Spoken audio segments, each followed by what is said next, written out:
Tonight in New Orleans, the equation is simple for Tulane. Win, and you host the American Conference Championship. Lose, and your CFP hopes disappear.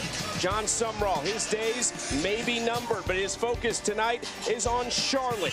The 49ers, just one win on the season, coming in against the best team in the group of 6. They'll try to play spoiler to cap off the 2025 season. And a beautiful day here in New Orleans. The sun is set. It's football under the lights. Welcome to ESPN College Football Primetime, presented by Dr. Pepper. You're watching the American Conference on ESPN. North Texas punched their ticket to the American Conference Championship last night with a win over Temple. Tulane wins. They host North Texas next week on Friday. Tulane loses. North Texas welcomes Navy to Denton. So a lot on the line tonight.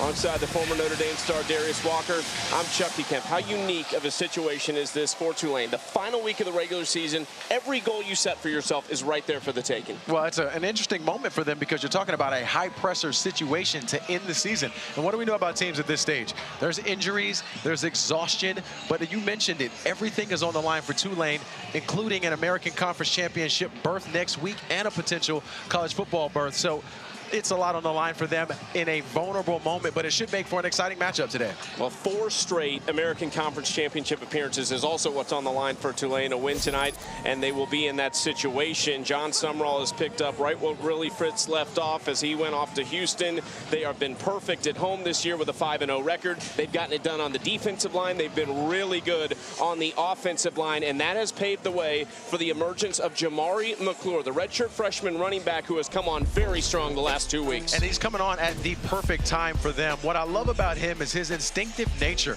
He's really good with the football in his hands. He has the vision, he has the balance, and he's explosive. He's a home run hitter. He's a threat to take it the distance whenever the football is in his hands. And it's really coming at the best time for them because Jake Resloff has been the bell cow and the workhorse for them as a runner from the quarterback position. So to have McClure emerge now is really coming at a dynamic time for them. They're going to put a lot of pressure on everything else as it relates to trying to stop them on offense. Over 200 yards in the last 2 weeks for McClure, a career high in back-to-back weeks. Those numbers combined are more than his career combined entering a couple weeks ago against FAU. So they really needed that. On the other side for Charlotte, not been the year Tim Albin had hoped for in his first season, coming over after a very successful run at Ohio. And a big reason why, Darius, injuries. Connor Harrell, their starting quarterback, was starting to play really well, out for the year in the 4th game of the season. They've had 51 different players make at least one start this year. Not necessarily a recipe for success. They do have a couple guys coming home to play in New Orleans. One of them is their star receiver, Javen Nicholas. And he's just been outstanding when he's on.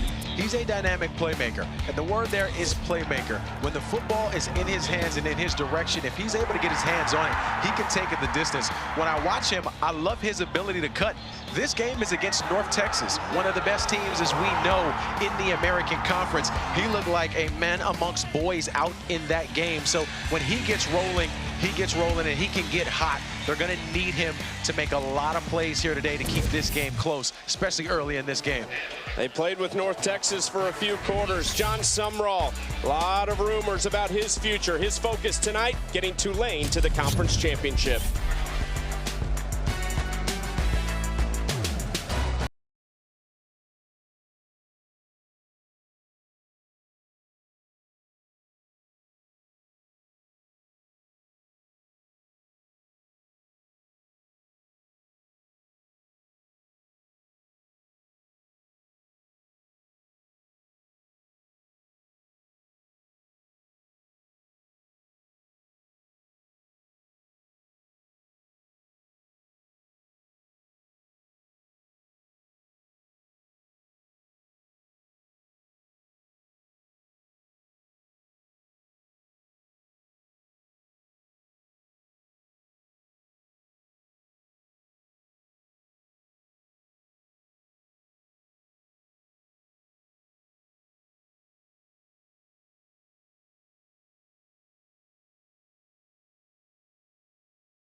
Tulane has a combined 32-10 record over the last 3 years. The home crowd hoping to send them to a 4th straight American Conference championship tonight. They are perfect at home. It would be their first perfect record at home in an entire regular season since 1998.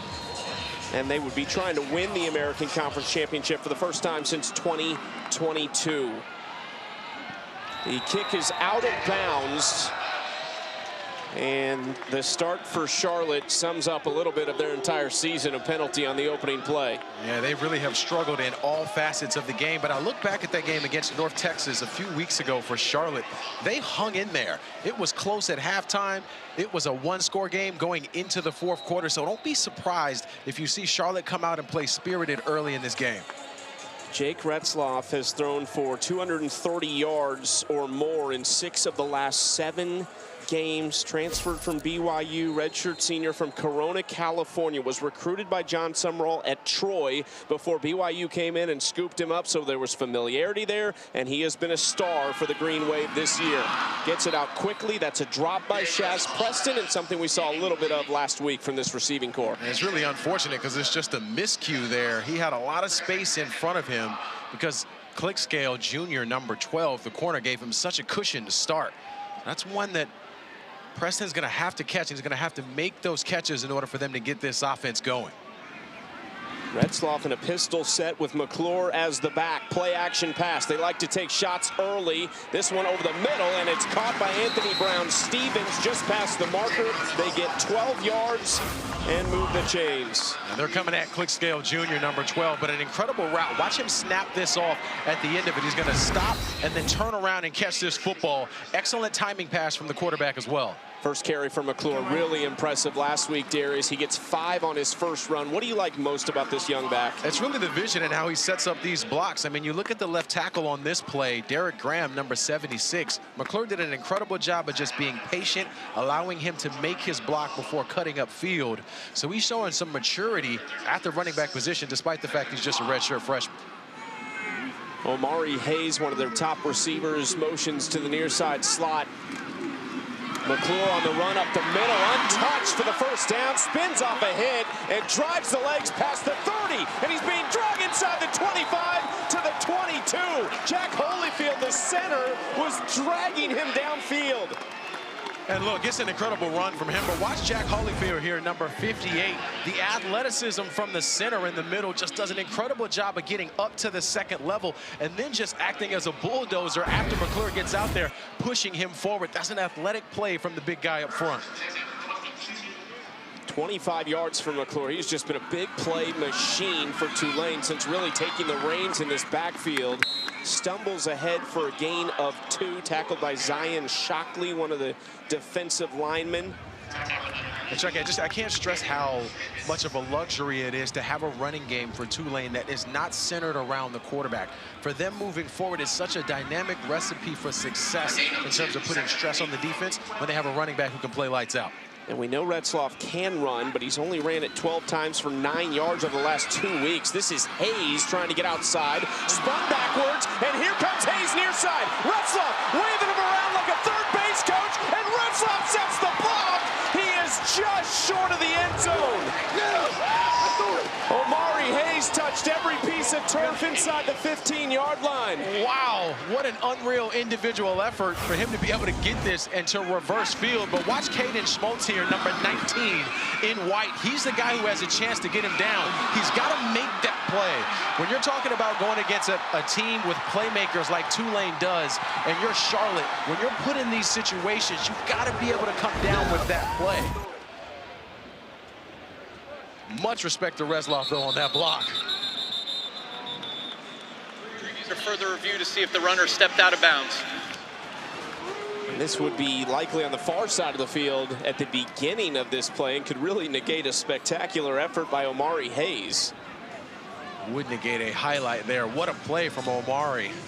We'll see if we can't take a look at this as well to see if he steps out of bounds on the far side.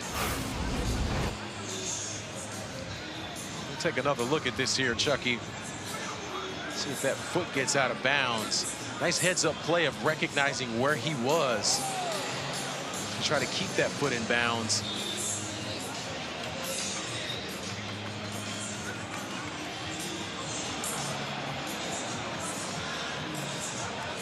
And for Caden Schmutz, number 19, he just has got to make that play, Chucky. You have to be able to tackle in space and bring guys down. His momentum was taking him out of bounds, too. As you look at that shoestring there, and got to be enough evidence to overturn the call. I think this call will just be confirmed on the field with the individual effort there. Another look at the toe tap here. He's not even looking at the ground. That's pretty good to just have body control and a sense for where you are. Step in reverse field, but the athleticism from Omari Hayes there, the 5'9", 170-pound redshirt sophomore. Spent 3 years at Florida Atlantic, was their #1 receiver a year ago. He's from Sarasota, Florida. So hard to tell.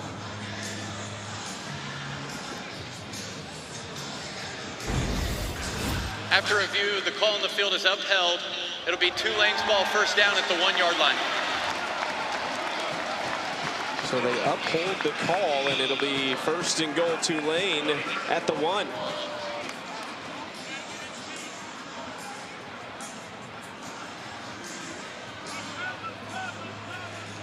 First carry of the year for Omari Hayes is a spectacle, to say the least. We love the fireworks as expected in this game. Now, we haven't touched on how dynamic this offensive line is for Tulane. These guys up front, from Hollyfield to Hurst and Graham at left tackle, to me, they're one of the best in all of the American Conference. So when you get to the 1-yard line, it's usually the moment where an offensive line likes to impose their will on the other side. So would not be surprised here if Tulane elects to keep it on the ground with either Resloff or McClure. Gordon is operating in a fullback role, the true freshman running back. They give it to Gordon, who plunges his way in. Or so we think. And there's the sign. The opening touchdown for the true freshman, Javen Gordon. His 5th of the year. And I love the play call here, Chucky. We've seen them do this a little bit where they will put Gordon and McClure in the back at the same time. Typically, they're off split from the quarterback, but this time they elect to put Gordon in at the fullback position and hand him the football. And as we know up front, this offensive line, one of the best in the conference. They got a ton of push on that play as well. Easy touchdown for the Green Wave.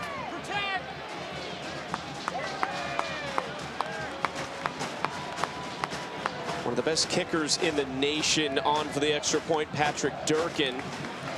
Low snap.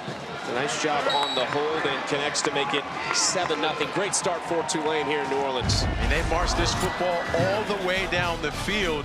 This offensive line is one of the best in the country. Gordon able to pay this off with his legs.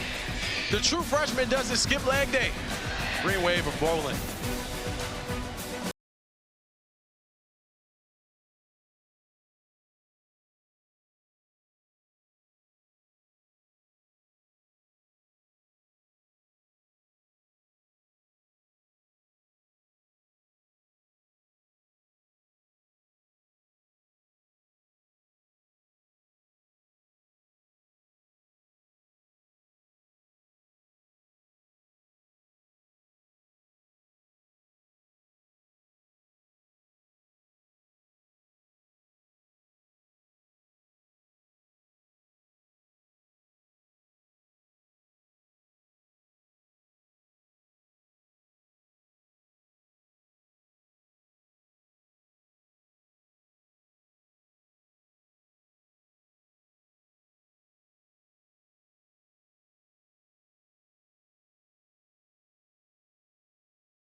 This Tulane team fired up on the sideline after that opening touchdown. They know what's at stake, and they are off to a great start with a touchdown on their opening drive that took just about 2.5 minutes to take a 7-0 lead over Charlotte. The mustaches are out.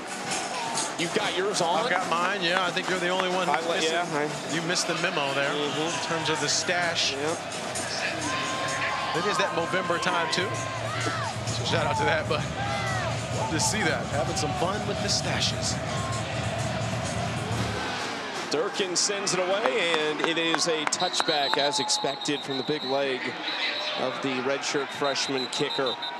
Now, we mentioned the injury to Charlotte's starting quarterback Connor Harrell in week 4. Was really starting to play well, too. He's still been a big part of this offense, but it's been Grayson Loftus who comes out. The redshirt sophomore from Gaffney, South Carolina, had a great 2-week stretch against North Texas and East Carolina, threw for 574 and 5 touchdowns. So he's shown what he can do. Yeah, he's shown some flashes, but he's also shown some of the young mistakes as well. I think we're going to watch him grow up here tonight in this football game as he continues on his trajectory as QB1 for them.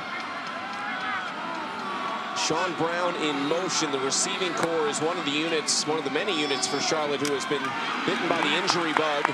Cameron Smith bounced around and got about a ½ yard before he's driven back by a number of Tulane defenders. Jack Chenchu, the safety, one of them. Good job by Chenchu coming down and making a play, but Santana Hopper, number 29, the defensive tackle, he was the first guy to get there to make a play. And that's the thing about Tulane that is really different from other teams across the American, is how good they are on both sides of the football in terms of the line of scrimmage. One of the best offensive lines in the American and one of the best defensive lines in the American. 26 sacks, tied for second in the league.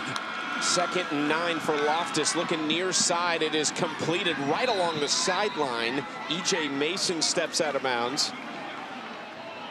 It'll be 3rd and short. This wide receiver core for the 49ers really is going to have to step up here today. At the top, we talked about Javen Nicholas, number 5. He'll be at the bottom of the screen, split all the way out. If he gets a one-on-one situation, especially in a 3rd down moment, they like to try to feature him. So look for them to potentially get it to number 5. 3rd and 2, movement up front. A lot of fingers being pointed at Christos Fernandez, the left tackle for Charlotte. False start. Offense, number 75. 5-yard penalty, still 3rd down. Sometimes, Chucky, it's really hard on the road in some of these road games where the crowd gets loud in those big moments. You still got to be able to hold your poise and not hurt yourself. The early part of this game, Chucky, for Charlotte is so important in them being able to keep this thing close. They need a methodical drive to eat up some clock to keep that high-powered offense from Tulane off the field. Tulane diehards are in attendance. 3rd down, Loftus going to air it out down the sideline. There's contact, and there is no flag. They were targeting Nicholas, trying to get the big play, but it'll bring up 4th and 7. It's just a good job in coverage by Javion White there, coming from his spear safety position. Nice job using his hands at the point of attack. And as that football gets there, he's looking for it. That's always the coaching point for DBs. When that ball is in the air, keep your eyes back towards the ball, even if there is a little bit of hand action. Bronson Long on for his 63rd punt of the season. Omari Hayes calls for the fair catch at the 28-yard line. Here's a look at next weekend's ABC College Football Conference Championship lineup. We start Friday night in the American. That's at 8 Eastern. Then Saturday, the Big 12 title game at noon Eastern, followed by the SEC. And finally, the ACC Championship game is at 8 Eastern. Miami punching their ticket there. There's just a lot to be decided. Texas's win last night over A&M maybe shakes things up in the playoff. Sure does. Makes it a little bit messy. But kudos to Arch Manning. Got a raw deal towards the beginning with a lot of people doubting him. Big win for them. Retzloff throwing outside and completing that quickly to Trey Shackelford. He's going to end up with just a gain of 4. Dwight Boodle, the 2nd on the stop, transfer from Nebraska. And this is one of the areas for Charlotte defensively where I think they're just going to have to start to press these wide receivers on the outside. They're just too dynamic and too good with the football in their hands with yak yardage. So you can't give that cushion on the outside Tulane's going to take it every time. Retzlaff has started 3 for 4 for 36 yards. Not much doing on the second down handoff. Jaquarius Conley coming up to make the stop. They really like him at the defensive back spot. One of their top tacklers, a great hustle guy as well. Made a tremendous play in week 1 to save a touchdown at the 1-yard line. Yeah, you got to give Coach Alvin a lot of credit on that defensive call there. Bring in the safety Conley on that strong side pressure. We'll see if they continue to dial that up as the series progresses. Sets up 3rd and medium. Throw off the back foot by Retzlaff. It's caught outside by Garrett Mamahat. Mamahat, a guy, Darius, who's only played now in 3 games. He was injured, but he returned last week, had 1 grab, and there's another one. Yeah, what an impressive play here from him, because he's a high school quarterback, so he changed positions, but showing you the ability to be able to catch by extending those hands. Big time play. Trip set, they'll hand off to Gordon. Makes 1 miss. Runs through another arm tackle and is finally dropped at the 48-yard line, a yard shy of the 1st down. This defense of Charlotte, run fits are incredible. So number 35, watch him, Taylor. He's the guy who has a poor run fit. He goes inside when he should have just tried to hold the point and hold the poise.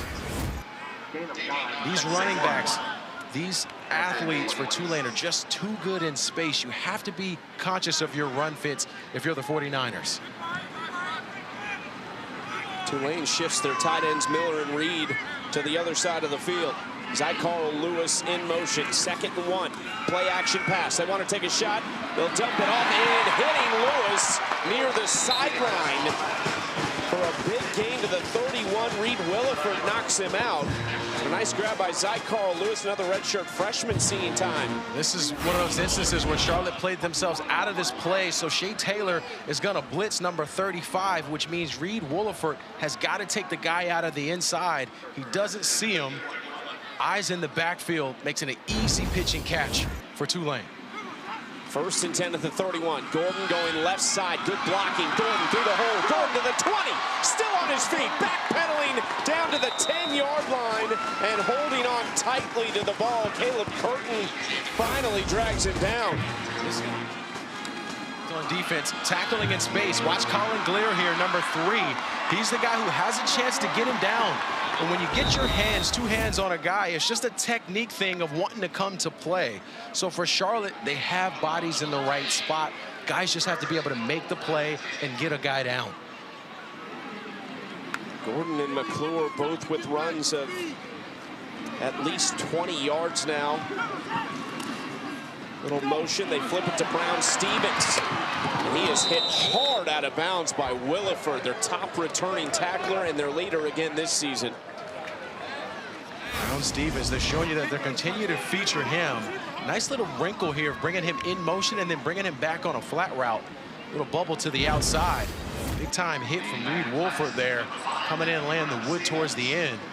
And that's going to be the recipe of success for Charlotte. They're going to have to be able to make those plays in space against really good football players. I understand it's asking a lot, but they're going to have to be able to do that some if they can keep this game close.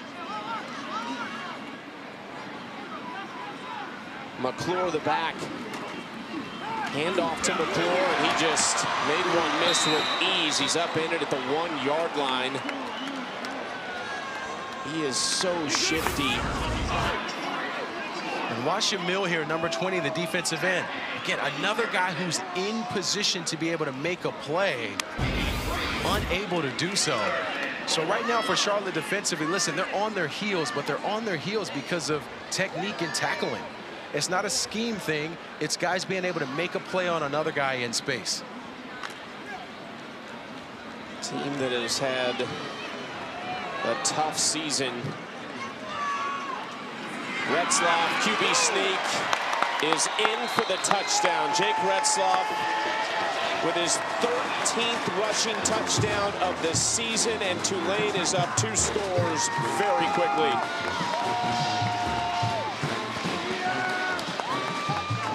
And look, Chucky, as we watch this, it seems really easy. It's methodical, it's strategic, but they're just calling their normal plays, not doing anything creative or anything secretive play design-wise, just calling their normal plays. They're making more plays than the 49ers at this moment. Most rushing touchdowns by a Tulane quarterback in a single season for Jake Retzloff in his 1 year in New Orleans. Exactly as they scripted it, Darius. No doubt getting behind Jack Holyfield, number 58. The big fella up front lets the big fella behind him, and Retzloff score another touchdown. And Tulane, the Green Wave, they're in motion.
ESPN College Football is presented by Ice Cold Dr. Pepper.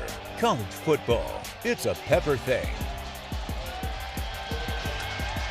Well, you're preparing for the game, so you celebrate Thanksgiving with your team. Charlotte and Tulane both having their own team Thanksgivings. Do you remember doing that at Notre Dame? I sure do. I also remember eating way too much and just blowing the diet out of the water on one day. So I tell you, a little slower out of the gates on that game day. Something about that turkey with the cranberry sauce and the collard greens that just screams, you know what, forget the diet.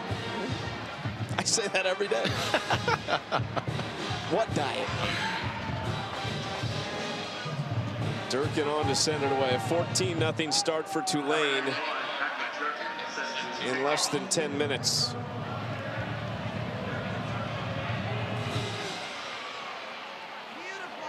And into the end zone for a touchback. Let's take a look at this week's college football playoff rankings, brought to you by Capital One. Back-to-back weeks for Tulane, slotting into number 24 at the top, unchanged. Ohio State at number 1. Then it's Indiana, Texas A&M, though. That's going to change after the loss to Texas. And this is going to be one of the crazier decisions, I think, for the committee. I mean, no doubt about it. Again, I really question, what do you do with Texas? They're a 3-loss team that just beat one of the best teams in the country. Where do they slot out as far as the rankings go? Just got real messy. I think Texas's feeling is, look, we played Ohio State. We gave you a great matchup. Now put us in. Hard running from Cameron Smith. Chris Rogers got there first. That's a linebacking unit for Tulane, who is without Dixon Agu. He was injured after 5 games, and so it's been Rogers, Sam Howard, and Mekhi Williams. They've done a really nice job, though. I mean, they've gotten thrown into the fire here. I mean, Sam Howard went down some, so Williams had to come in and play as well. But this linebacking core has not missed a beat since the starters went out earlier in the season. And here's the thought for me, though, Chucky, with Charlotte. If there was ever a time to pull out trick plays and to try to change the momentum of this game, it has to be in this series right now. Loftus fakes the pitch, dumps it off short for Cameron Smith. Smith ducks the head, but he's wrapped up by Chris Rogers. Chenchu was there as well. Brings up 3rd and short. And that's been the difference for the defense is when you look at Tulane versus Charlotte. Tulane is making those plays in space defensively. Incredible job by Chris Rogers of coming up, getting the running back down. We just saw Charlotte miss on those in the last couple of series. So the difference so far has really just been technique. The fundamentals of tackling is really the difference so far in this game. 3rd and 3 for Loftus.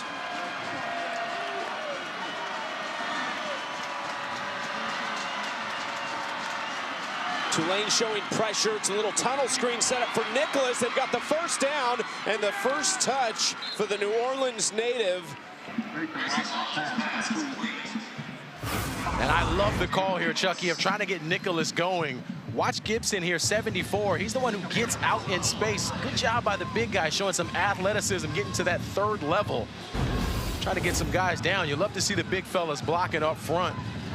But Javen Nicholas continuing to show that he is a playmaker with the football in his hands. 3 years at LSU, went there as a walk-on, and he came to Charlotte because the offensive coordinator, Todd Fitch, knew Nicholas from because he was a senior analyst last year at LSU.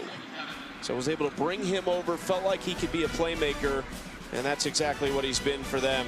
We'll step away. 1st and 10 for Charlotte. Need to put together an offensive drive.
Charlotte trying to add to the American upsets this year. Back in October, we saw UAB with the big one over Memphis. That was when the Tigers were rolling. And then last week, Tulsa over Army in a nail-biter, 26-25.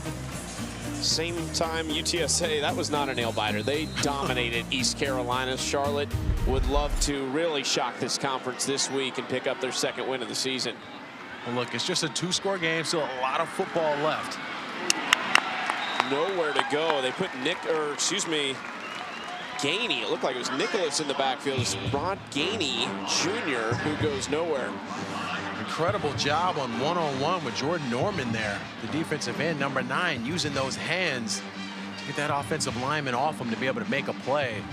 And we touched on this a little bit before the break, Chucky, but just the idea of a trick play. We saw the tunnel screen. We saw them getting a little creative offensively. I think you're going to have to go back to that if you're Charlotte to try to get some momentum here on offense. Nicholas in motion. Loftus looking that way. He goes inside instead, and diving ahead is Sean Brown. Sam Howard on the stop, sets up 3rd and 3. I love the idea of using Javen Nicholas as a decoy in those instances. When he comes in motion, he commands a lot of attention when he's moving around. Nice job by Sean Brown of just settling down there into a spot. Now, the interesting thing for Tulane right now is Nicholas just went off the field, so no Nicholas. I think this is a moment for Tulane where they can dial up some pressure, try to see if they can't force the read for Grayson Loftus. Nicholas converted on their last 3rd down, which also was a 3rd and 3 situation. They are at 36% on the season as a conversion rate. Deep shot down the sideline is caught by the big man, Sean Brown. 6'4", 200 pounds, makes a nice grab. And we've seen Sean Brown do this quite a bit this season in these 50-50 balls, using that frame. He's 6'4", 200 pounds. Get that ball up in the air. Incredible job by Grayson Loftus of just airing this football out and allowing his wide receiver to run underneath it. This is a pretty good-looking receiving core early in the season. Jaden McGowan and Justin Olson, though, both out for the year. 1st and 10 at the 25. Oh, bad snap. Loftus falls on it back at the 40. It's going to be a loss of 15. And Darius, that's one of the biggest injuries on this team. Johnny King was injured in the North Carolina game in week 2, has missed the remainder of the season, and they have really missed him. Yeah, they sure have, and this is really just an errant snap. Nothing Loftus could really do there. That ball came hot and up to the right, so unable to get it. And for Tim Albin, I understand the frustration here because you had something going there with the drive, building a little something on offense just to hurt yourself.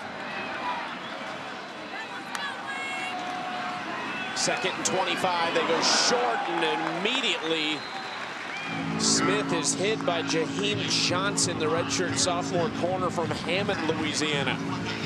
This is one of the things I love about Jaheim Johnson is his instinctive nature of being able to come up to make plays. He was a high school wide receiver that they converted, so love to see guys getting a chance to have some opportunities to play. But right now, a big 3rd down. We saw Charlotte go to Sean Brown as the key in that last series. They've got Nicholas back in. He'll be in the 3rd position there of the trips. Loftus, clean pocket, just over the hands of Jake Young, the intended target to bring up 4th down. And the offense has been a slow starting offense all year. They've struggled mightily. They've only scored 23 first-quarter points this year. And this is unfortunate because Jake Young was open. He's wide open here. It's just an errant throw from Grayson Loftus. Unable to get his feet underneath him. He felt a little bit of pressure, but this all goes back to that errant snap. That just completely let the air out of this balloon for Charlotte. Long on to punt it away. A high punt to force the fair catch at the 11-yard line for Omari Hayes. Well, when I think about this now, Chucky, if you're Tulane and John Summerall, you want to keep your foot on the gas. Like the whole goal in a lot of these games when you're not the underdog, so when you're the big team that's vying for a spot, if you can put it away early, I'm talking 3 to 4 score game out of the 1st quarter into the 2nd quarter. It allows you to rest your guys on the other side. We know what they have ahead of them as far as the conference championship goes and a potential playoff berth. You got to keep your foot on the gas right now if you're Tulane. The injury lists are long for everybody this time of year. Everyone's questionable, it seems like. Retzloff on play action, looking toward the sideline. Brown-Stevens makes the catch and stiff arms his way out of bounds. The high five from his coach, John Sumrall, to move the chains. My goodness, Chucky, this route is incredible from Anthony Brown-Stevens. Working against Derek Edwards on the outside, just does an incredible job of running full speed and then stopping on a dime at 10 yards to catch that football. 4 different rushers, 5 different receivers in the first couple drives for Tulane. Here's Brown-Stevens again, cuts back, gets a block from Pascuzzi, and now jumps ahead to the 45. He has got so much wiggle to him, Chucky. It's just impressive when he has the football in his hands. As we get a close to the first quarter, but right now Tulane offensively able to do whatever they want. A 2-score lead for the 24th ranked team in the country. The quarterback sneak, the big play from Hayes. You said it, Darius, they're rolling and they're trying to put distance between them and Charlotte.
Welcome back. 2-score game here. Tulane still up. Chucky, this was the last play we saw. Watch Anthony Brown-Stevens here. Just a simple slant route, but look who he's going against.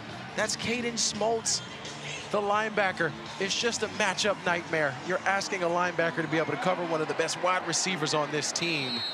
And that's been the recipe of success right now for Tulane offensively, winning those one-on-one matchups. And they have it 1st and 10 at the 45-yard line. Trickery, that's Brendan Sullivan, the backup quarterback, on the move, looking downfield. He's going to take off and run it. and he'll get 8 yards. He was looking for Jimmy Callaway running deep. It was pretty good coverage by C.J. Clinkscales, though, that deterred the throw from Sullivan. Yeah, Clinkscales saved them on this one at number 12 from his corner position, because Sullivan is looking downfield, wanting to throw that football, but because Clinkscales was lock in step with Callaway there, nowhere for him to go with the football. Nice job, though, by Sullivan of just not making it a errant throw and not forcing something there, just taking what the defense gives them to put themselves in second and short. Gotta love it if you're Sullivan. He was winning the job halfway through camp, but they kept him involved throughout the season. You'll see him out there on a few plays a night. Pressure coming at Retzloff, hit hard and driven into the ground. Retzloff is not happy about the hit. He popped up quick, but he got hit low and high. But I love seeing Charlotte, though, dialing up the blitz. Watch 35, Taylor. Sean Taylor's going to come from his Mike position, untouched there. The running back whiffs on the block. Both he and Liverpool, the defensive end, got to Retzloff. 3rd and 2. Tulane 2 for 2 on 3rd down tonight. Justin Reed, the big tight end, in motion. Handoff is somehow going to move the chains just barely. It didn't look like Arnold Barnes had anywhere to go, but fought his way for a 1st down. This continues to be the problem for Charlotte. Watch Simpson here. He's a defensive end. He's got a chance to get him down. He's got 2 hands on the running back. Still unable to get him. And look, it's not a scheme thing here, Chucky, and that's got to be the most frustrating thing for Tim Albin and his team. It's not a scheme problem. They're just losing one-on-one situations.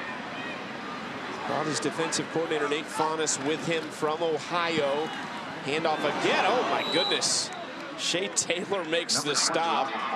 Faunus actually said Taylor's his favorite kid he's ever coached. Brought him over with him from Ohio, where he spent 4 years. Makes a nice tackle.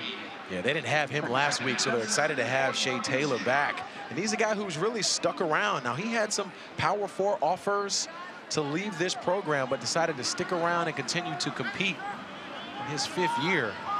You love to see guys show some loyalty, which is not something you say or see quite often in college football these days, unfortunately. Play action. Retzloff pressured. Makes Taylor miss. Now directing traffic down the sideline. It's a perfect throw, and it's caught. Tripped up near the 15-yard line is Johnny Pascuzzi, the Olathe, Kansas native who transferred over from Iowa. Well, what an incredible job by Jake Retzloff of just directing traffic, because Johnny Pascuzzi is open if he just starts to move, and he wasn't moving, so Jake did the next best thing and said, well, let me point to where I need you to go because you're running down the field wide open. Nice job of just directing traffic on the move there and then making an incredible throw to pick up another chunk play. Pascuzzi has had 4 of his 8 catches on the season come over the last 2 weeks. This is him in motion. They hand off to Turner, who drives his way down close to the 5-yard line. That's Mo Turner, Darius, a Louisville transfer. Hadn't played since October 30th. I don't know that they expected him to. We saw him return, though, last week, and here he is again this week. He's an experienced running back as well, so it's nice to have him out there, especially in passing situations with pass pro and understanding what to do in situational football. But right now, Chucky, this offensive line is just looking as good as ever up front. Holyfield's getting a ton of push from the center position. I think Charlotte's going to have to blitz if they're going to have any chance of stopping this at the line of scrimmage. Turner still the back, gets the carry going left side. And he's dragged down by Cary Grant. That's the other New Orleans native for Charlotte, making a nice tackle. Yeah, he's a JUCO transfer from a couple of years ago. Another one of those guys from New Orleans, got 40 family members here.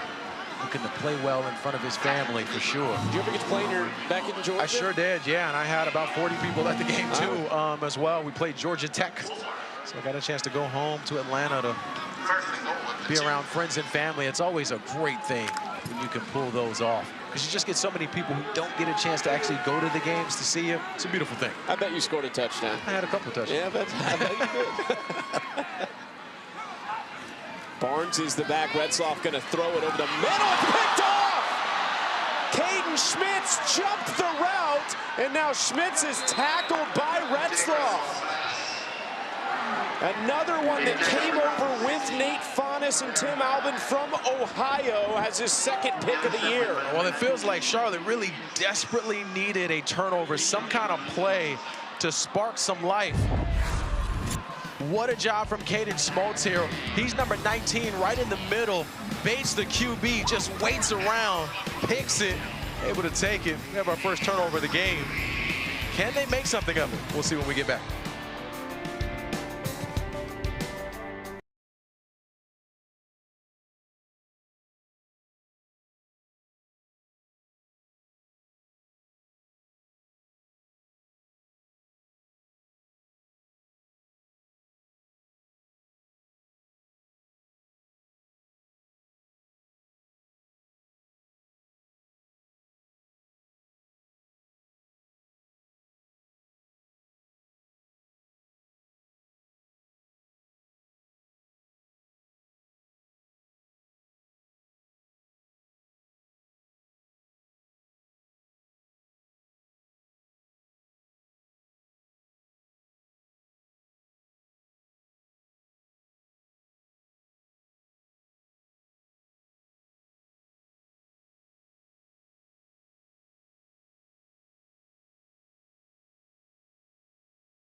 So, Chucky, here's the pick we saw before the break. Schultz is here, but look who's also there. The referee. It's the stripes that get Resloff. He thinks no one's there. The ref ducks down, and there goes Schultz. Big-time play. Hate to blame the ref for that one. It's not really his fault, but sort of looks like it. Caden Schmitz fired up an Ohio native and one of those two linebackers that came with them from Ohio. And now on the run is Loftus, who just takes it out of bounds. Pretty close to the original line of scrimmage. What's it got to be? Charlotte offensively saw a great drive get ended basically because of a bad snap. What's it got to be on this drive? Yeah, they hurt themselves, and what they were doing, where they were getting their guys in space. They did a nice job of that in terms of getting their guys in space. So Sean Brown, number 8, he's the guy I want to see them start to get more opportunities to in this game, especially on those 50-50 balls. Tulane winning the yards department 224 to 47 right now. Charlotte minus 11 on the ground. It's been an issue all year, Darius. They get a couple here on second down, but they've averaged under 90 rushing yards per game on the season. That's one of the lowest marks in the league. Yeah, there's not a whole lot of consistency there for them. Now, they've juggled around offensive line, a lot of guys in different spots here today. They haven't really had the same core group. But I like what Mo Clipper Jr. has been doing, number 55, the left guard. They need to try to use his ability a little bit more and run behind him on the left side. E.J. Mason in motion. 3rd and 7, Loftus rolling. The window was closing, and he throws it out of bounds to force another punt. That's really unfortunate for Charlotte here. Well, one, they didn't find anything there, but just we didn't see them try to do something different. And that's what I want to see a little bit more of for them on offense, is to try to do something different. They have to understand that matchup on matchup, it has not worked. They're just too talented in Tulane. So when you have that talent discrepancy, what you do is your run trick plays. You get deeper into that playbook to give yourselves to do it. So right now, for me, they're just way too conservative on offense for the 49ers. We've seen a little bit of trickery from Tulane in this one. You've been asking for it from the 49ers. 4th and 7 forces another Bronson long punt, who has had a busy season. Amari Hayes, a couple of fair catches to this point. Would love a chance to return one. Tells everybody to get away from this as it takes a Tulane hop back toward midfield, where they will get the ball and try to get back on track after the red zone turnover in beautiful New Orleans. Perfect weekend to finish the college football season.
Introducing Verts.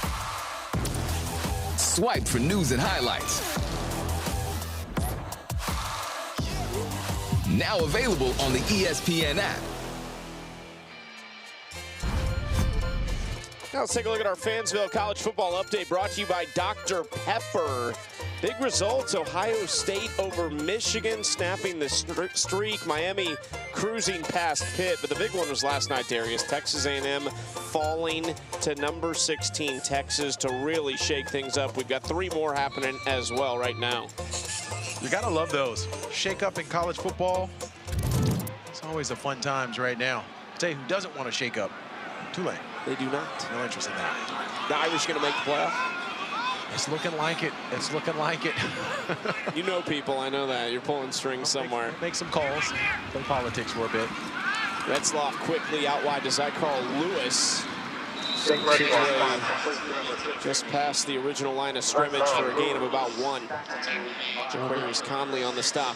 When we look at the numbers for McClure here, 5 carries, 35 yards. He's averaging 7 yards a pop.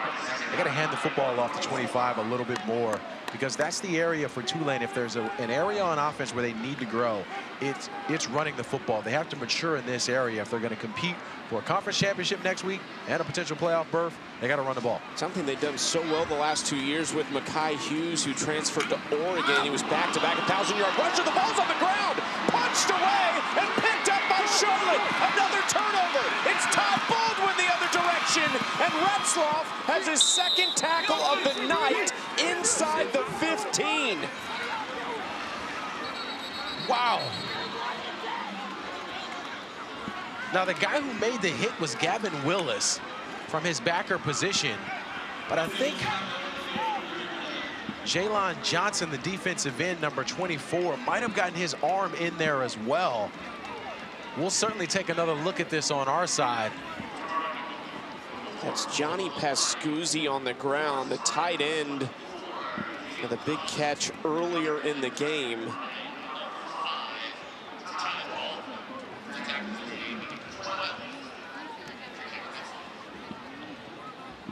They use all three of those tight ends, Pascuzzi, Miller, and Justin Reed. Charlotte forces their second turnover now. But you see, Willis is the first one to get to it. And then Johnson makes the hit there as he's stripping at that football. That ball's way out. And then it's just a scramble to the ball there. What a play by Jaquarius Conley to punch that away from the Tulane player.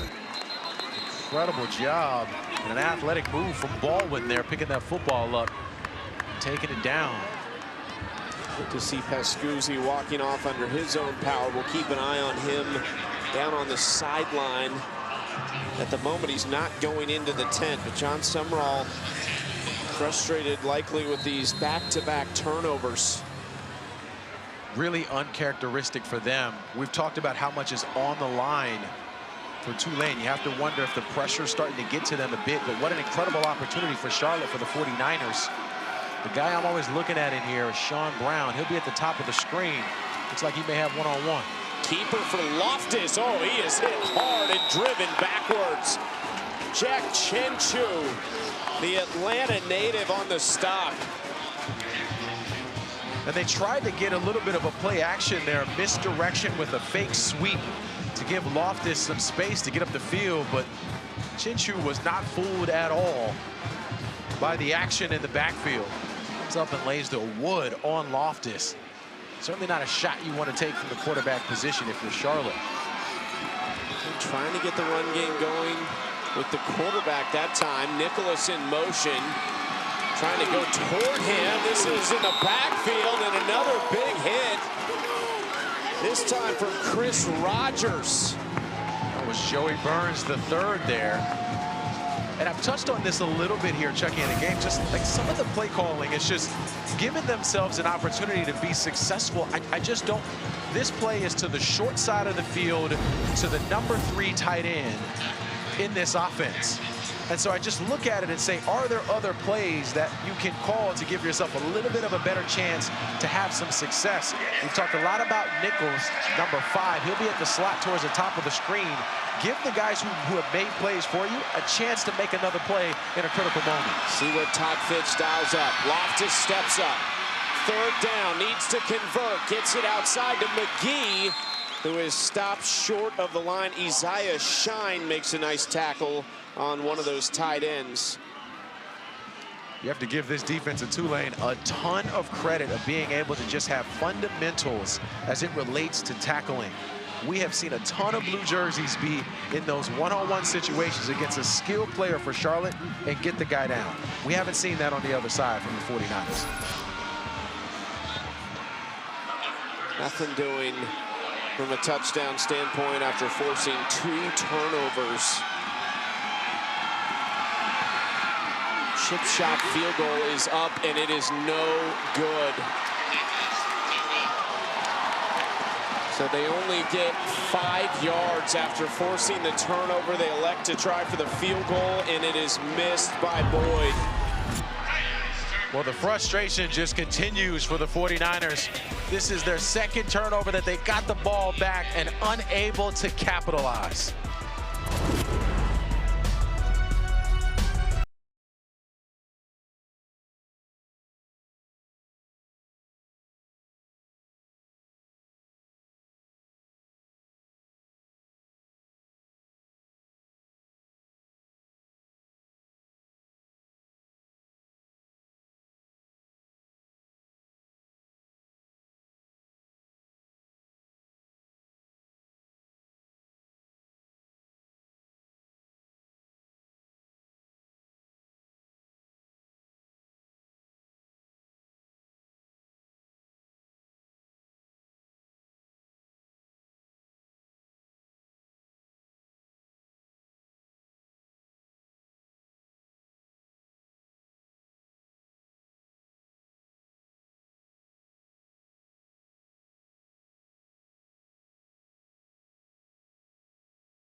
Welcome back to ESPN College Football Primetime, presented by Dr. Pepper.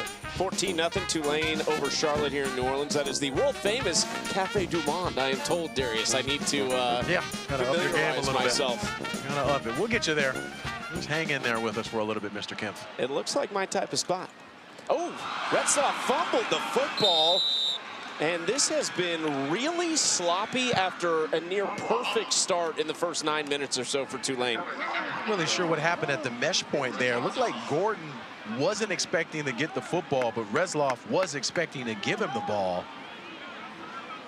That was almost another costly turnover for Tulane. And look, when you're playing like this and you're a really good football team, as Tulane is, sometimes you can just take a timeout to bring the guys together to have a conversation.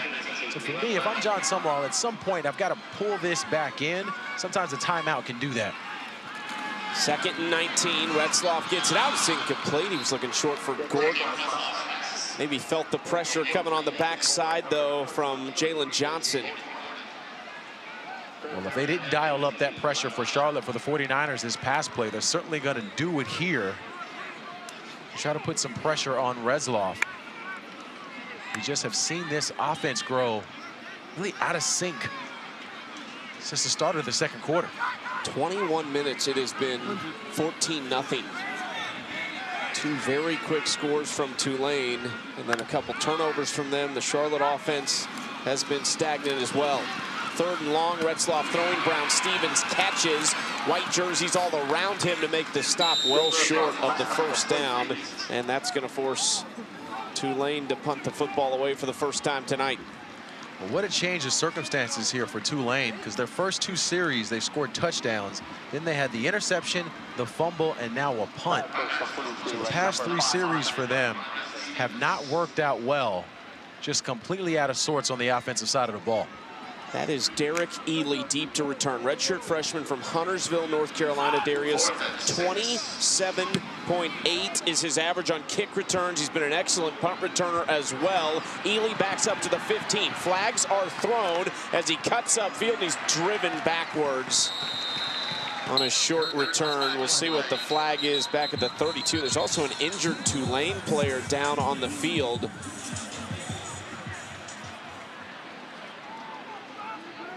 Sean Nicholas, a sophomore defensive back from Harvey, Louisiana.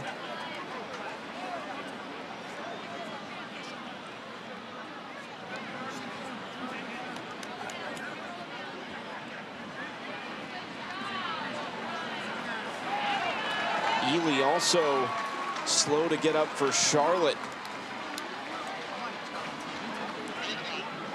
It doesn't look good for Derek Ely. It's been an electric kick returner for Charlotte. There are 2 fouls on the play, both by the return team. Personal foul, illegal blindside block. Return team number 11, that penalty is declined. During the kick, holding. Return team number 11, penalty is half the distance from the end of the kick. First down, Tulane. White Boodle, the second. Correction, Charlotte. Is the guy for the 49ers who was called on that play.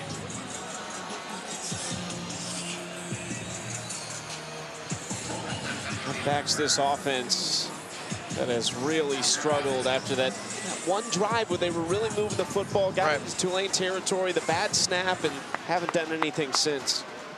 Well, if you remember back on that drive too, they had like the tunnel screen and they were moving guys around, just trying to get a little creative on offense by putting the stars in space. They just have gotten away from that really since the first quarter.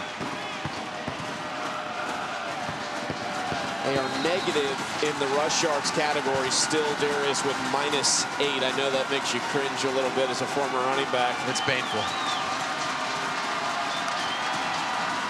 Can Loftus get it going? They hand it Gainey, this time right on cue. Gainey has their biggest gain on the ground for 10 yards. This is a great run from Gainey here.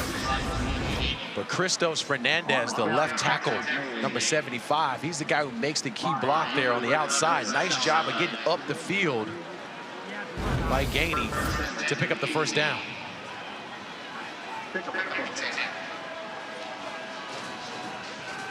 First and 10 at the 18. 4 minutes to play in the first half. Heaney steps away from one of the big bodies, Cam Hamilton, up front, and ends up getting a couple yards.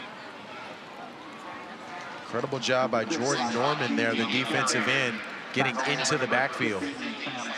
But for Charlotte, I think the recipe of success for them is to just give their talented football players a chance to win. They've got Sean Brown towards the bottom of the screen. He'll be flanked out. He's got one-on-one coverage out there. Give the big guy a shot. Nicholas inside of him. Loftus throwing off his back foot downfield. It's picked off. There was a lot of contact. No flag came out. Intercepted by Kevin Adams III. And he sets up Tulane inside the 35-yard line. They get one back.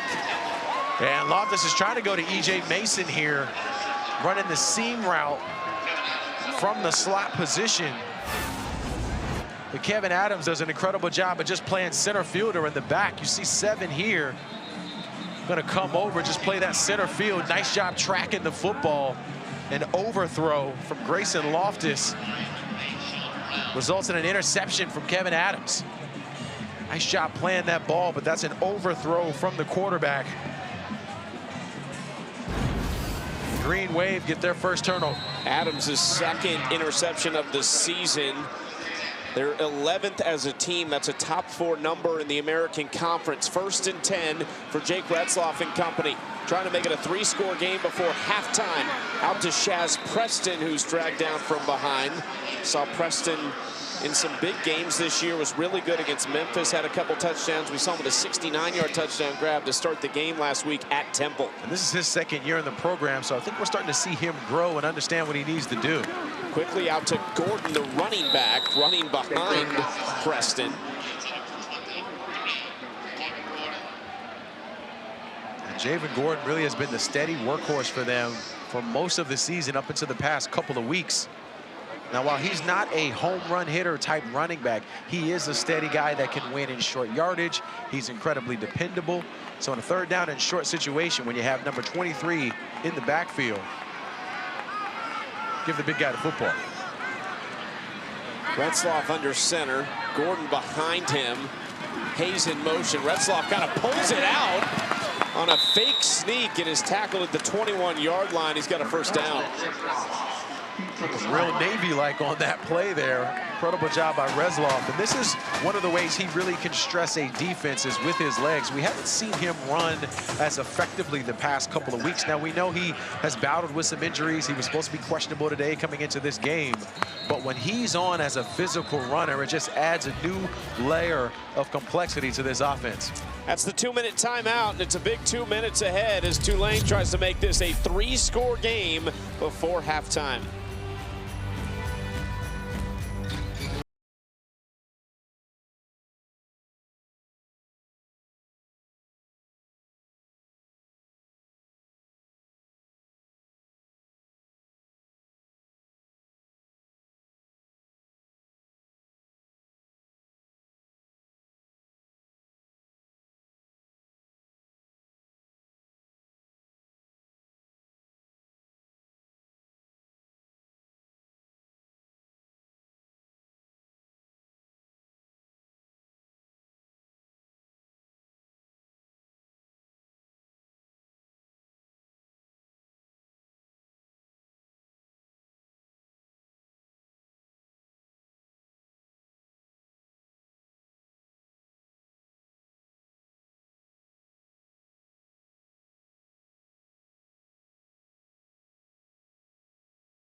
Welcome back in.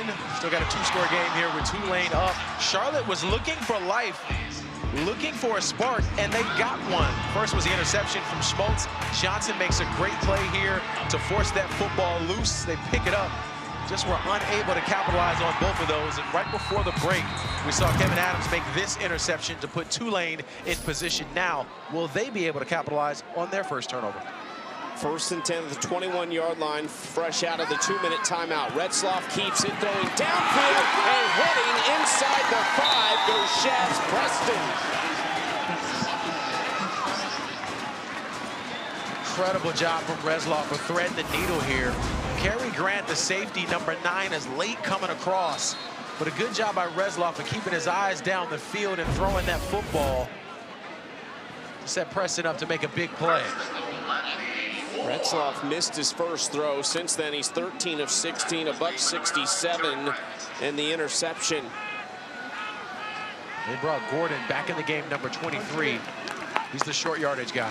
And it's I formation. And Gordon dives ahead. He's going to be about a half-yard shy of the end zone.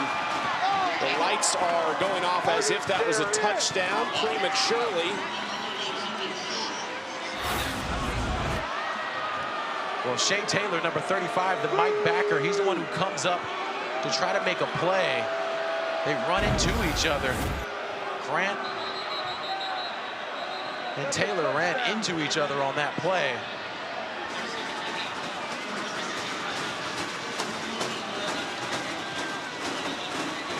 Somebody hit the lights button too early. Just, you know, a little too quick. We're excited around here. A lot to be excited about. Tulane wins, and they will host North Texas on really what will be a short week for them, because it'll be Friday. North Texas gets the extra day of rest heading into the championship, if it is in fact against Tulane. And I think it will be an interesting matchup. Again, we're foreshadowing here. We don't know how this game's going to be, but when you look at North Texas and you look at Tulane, Tulane is the team that's kind of in the middle offensively of the conference. They're kind of in the middle defensively. It's not an overly flashy team. While for North Texas, you got a high-tempo offense, one of the best quarterbacks, not only in the American, but really in college football at this stage, and Drew Mestemaker. So two different teams in terms of the dynamics. Should make for an interesting matchup if we get it. And who handles potential announcements about futures of head coaches? Eric Morris and John Sumrall both being linked away from those programs. Now we review. This is where I go back to a lot of the decision making that's really sort of happening as it relates to it, because Charlotte took the timeout. I'm not sure why they took the timeout. That ball was about to be set and the play was about to be run before this review. So I'm not exactly sure what Charlotte was trying to gain by taking the timeout, given that it was a questionable call in the first place. But it just didn't help themselves with the timing of the timeout. But as we take another look at this, we've got to find where this football is in relation to where Gordon's knee is. He's not on the ground yet. That shoulder, that elbow seem to be touching the ground now. The question is where is the football? Is it over the line as far as the end zone is concerned? There's the elbow down.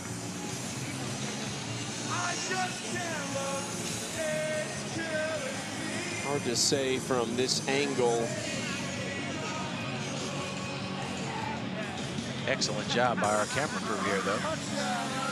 That elbow down. I mean, they have this basically at the 1-inch line. The call on the field is upheld. It's second down Tulane at the 6-inch yard line. Not a big surprise there. Nothing earth-shattering on that replay to change the call. Big turnover. The pick from Kevin Adams to set this up, because Charlotte gets the ball to start the second half. So potentially either that could have been a two-possession game, or maybe you go down and score. Remember, Charlotte did have the missed field goal as well. Now 2nd and goal. Retzloff under center, inches away from the end zone. Reed behind him, tush push. Retzloff again. For the 14th time this season, it's a rushing touchdown for Jake Retzloff.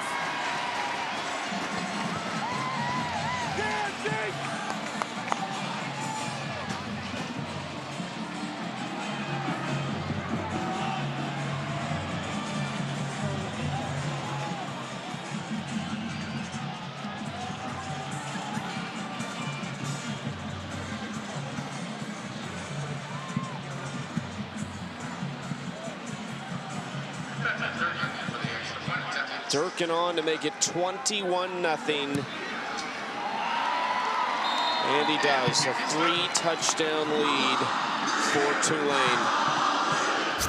For 20 years, All-State has celebrated every field goal and extra point made at participating universities by donating to the university's athletic scholarship fund, supporting all student athletes. Thank you to All-State.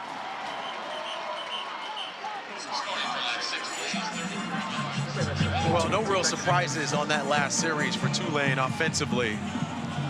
With Reslov being able to cap that off. They've been winning the line of scrimmage on both sides, and they just continued that dominance into that series.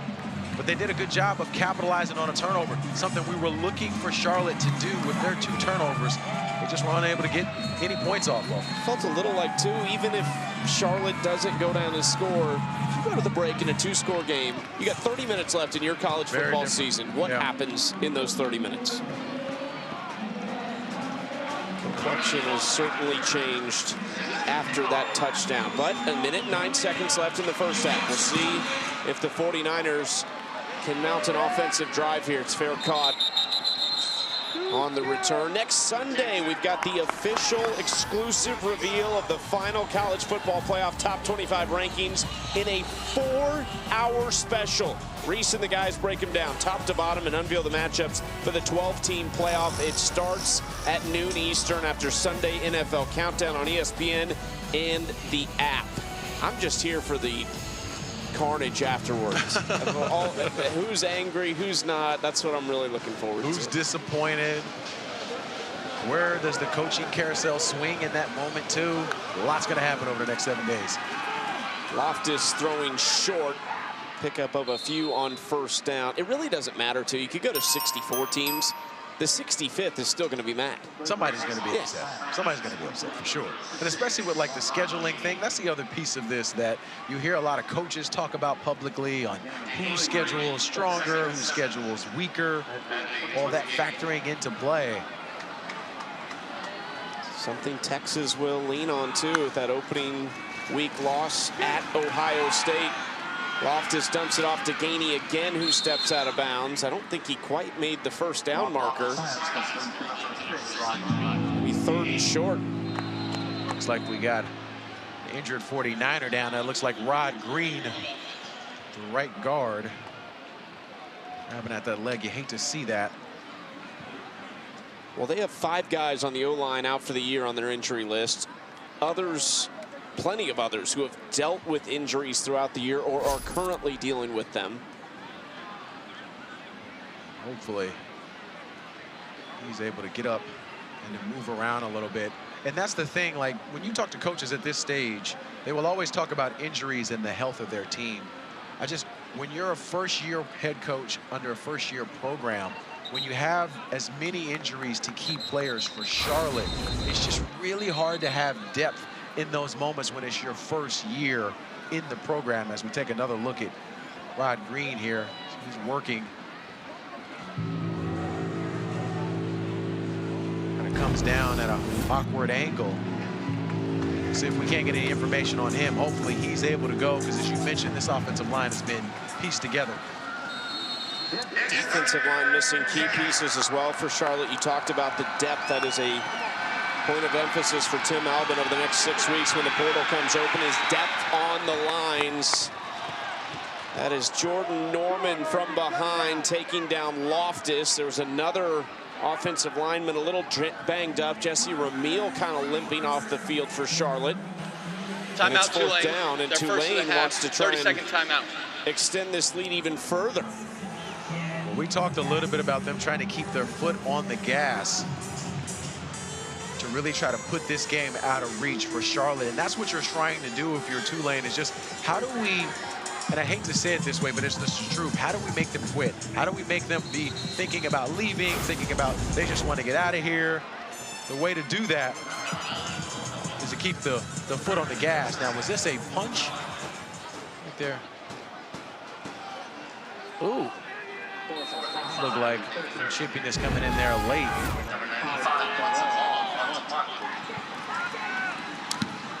He got away with one there as the punt backs Hayes up to the 20, where he fair catches it. And Tulane has 2 timeouts, and they've got 45 seconds to work with to try and go down the field. They've got big play receivers, which we've seen. Well, the other piece of this, too, for them is what a great training ground for 2-minute offense in a tough situation right before the half.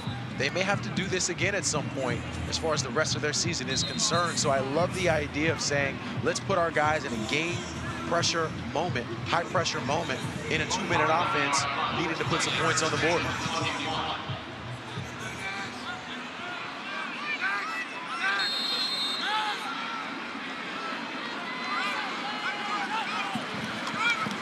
Retzloff throwing toward the sideline. Brown-Stevens steps out after a quick completion. Just a few seconds tick off the clock down to 40.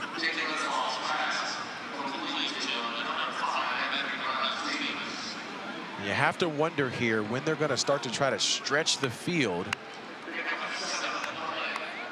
They still have 2 timeouts with 40 seconds left. At some point, you're going to have to try to get some chunk plays here. Pistol formation. They will hand it to Gordon, who doesn't get much, just beyond the 30-yard line. Close to a first down. That's the second timeout. That was a little bit of a head scratcher there. Just given they're trying to stretch the field and get this football down the field. To call that play in that moment, knowing you'd have to burn a timeout. Maybe trying to get the first down and then rush to the line so you can save the timeout while the ball is reset and the clock stopped. I mean, there's 1,000 ways to skin this right. You just got to try to figure out how to put your team in the best position there. And look, I've been so impressed with Jon Sumrall. We've had a chance to do a couple of their games. He's an impressive individual, but the most surprising thing for me, Chucky, is you got to remember, this is just his 4th year as a head coach. Just his 4th season as a head coach. So for his name to be in the running in a lot of these big scenarios with these Power 4 teams, in addition to the job he's done at Tulane, it's just a testament to a meteor rise for a young football coach. Pete Thamel reporting on College Game Day this morning. He is now the favorite for the Florida job with a decision expected tomorrow. Retzloff on the move, throwing downfield. It's off the hands of Colin Gill. That's a heads-up play from Colin Gill there, just backing up into position in that zone drop. Colin Gill's number 3. He'll be to the right of this. He does a nice job of just backpedaling to where he thinks this football is going to go, reading the eyes and getting a hand on it. That's just a heads-up play from the redshirt sophomore. 2nd and 10, just 26 seconds left. Handoff to Gordon, who trips after a gain of 1, and Tulane might just let this tick to halftime. They will. Retzloff walking off the field, and not necessarily the drive they were hoping for, but Jon Sumrall happy with a 3-score lead headed to the break. Well, they certainly got to be excited about where they are, given that they had 2 turnovers that really didn't hurt them in this football game. So all things still on the line for Tulane as they roll into the second half. They're playing well on defense, specifically tackling. That's been the difference in this game. 21-0 Tulane at halftime. On the other side, it's Kevin and Trevor for the halftime show.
Welcome back to ESPN College Football Primetime, presented by Dr. Pepper.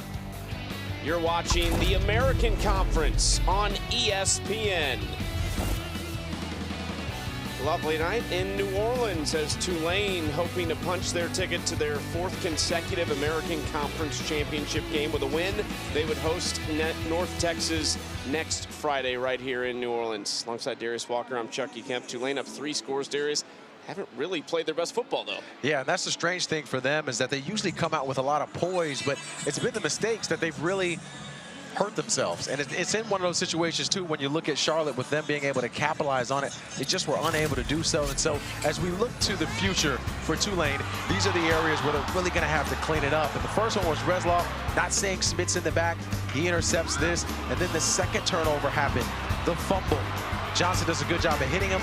Baldwin picks this up, is able to take it down, but Charlotte was just unable to capitalize in these moments. So Tulane got an interception on their side, with Kevin Adams being able to take this one, which led to this 1-yard touchdown tush push from Justin Reed. And Jake Reslov gets into the end zone. But Tulane, not the cleanest first half at all, but they've done a good enough job to put themselves up 3 scores. Quick start, too. Had 2 touchdowns in the first 9 minutes or so of the game. Retzloff still threw for a $174, rush for 2, set the single-season rushing record for a quarterback in Tulane history. John Sumrall, all the rumors about his future. They are 30 minutes from an American Conference Championship berth and hosting Tim Albin. A long way from that right now, but a man who has a lot of confidence in what he has done at other places and what he will do at Charlotte. I think that is the good piece for Charlotte, though. They got a guy who has done this before, this being rebuilding a program and starting over from scratch. So we've seen some flashes from the 49ers even here today. You just got to be able to put all the pieces together at once. It's a touchback. Charlotte's offense will take the field, led by not Grayson Loftus. They are going to make the change to Zach Wilkie, the redshirt junior from Hernando, Mississippi. We've seen him a little bit this year. He's thrown for 290 and 2 scores, a couple picks.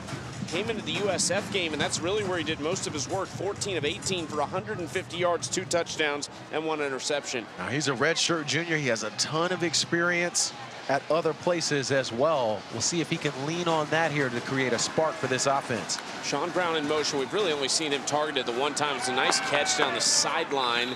They hand it off to Smith. He's tackled hard by Trayvon McAlpine. And look, I like the call from Tim Albin. I love the call. Make a change, throw caution to the wind, see if Wilkie might be able to be the spark that you need on offense to try to give themselves a little bit of life to see if they can close the gap in this football game.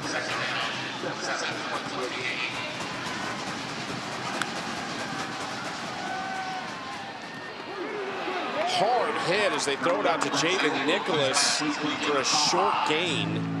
Javion White makes the stop. Remember, Connor Harrell, the quarterback for Charlotte, was injured in week 4, and they were starting to progress, but that was the big one that really set them back. They said he's been a great part of this. He's actually standing there right behind that curtain next to Grayson Loftus. They say he's still in the meeting, still in the game plan, and kind of taking mental reps. There's Connor Harrell. You got to respect that. A guy who gets injured, still wanting to make an impact and to make a difference for his team.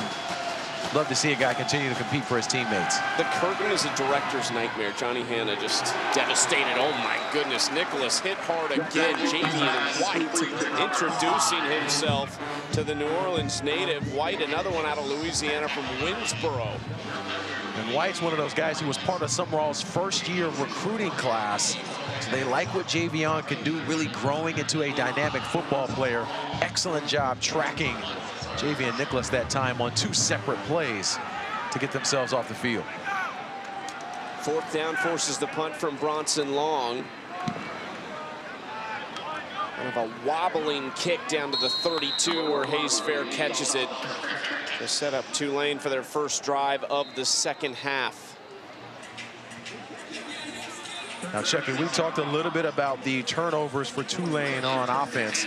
Got a little bit sloppy. We're a little bit out of rhythm. One of the ways they can help themselves here early in this third quarter is to commit to running the football. They've got McClure back in the game that first half. He had 6 carries for 36 yards. They got to hand this football off to number 25 a bit more to get this offense going. He is in the backfield. Another good news, Johnny Pascuzzi, the tight end who left earlier, is also back in the game. Retzloff going to throw. Pressure picked up. There's Pascuzzi right on cue. A couple of yards shy of a first down to the 40-yard line. Randy Franklin makes the stop. Tight ends are a big piece of it for them, though. They use all 3 of those guys. They do, and it's great when they're both on the field, too, because you don't really know who to key on for the defense. Justin Reed, that time, had a flat route on the outside, took a little of attention away from Johnny Pascuzzi. 2nd and 2. McClure behind Retzloff. He will get the carry this time.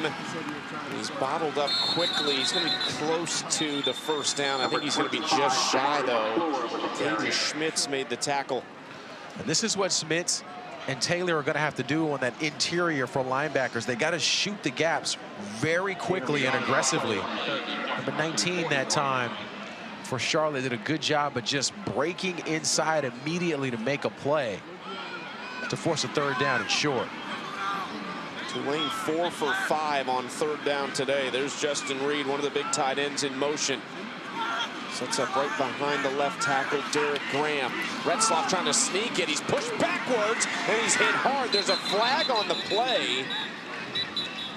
Retzloff is short, but we'll see what the flag is.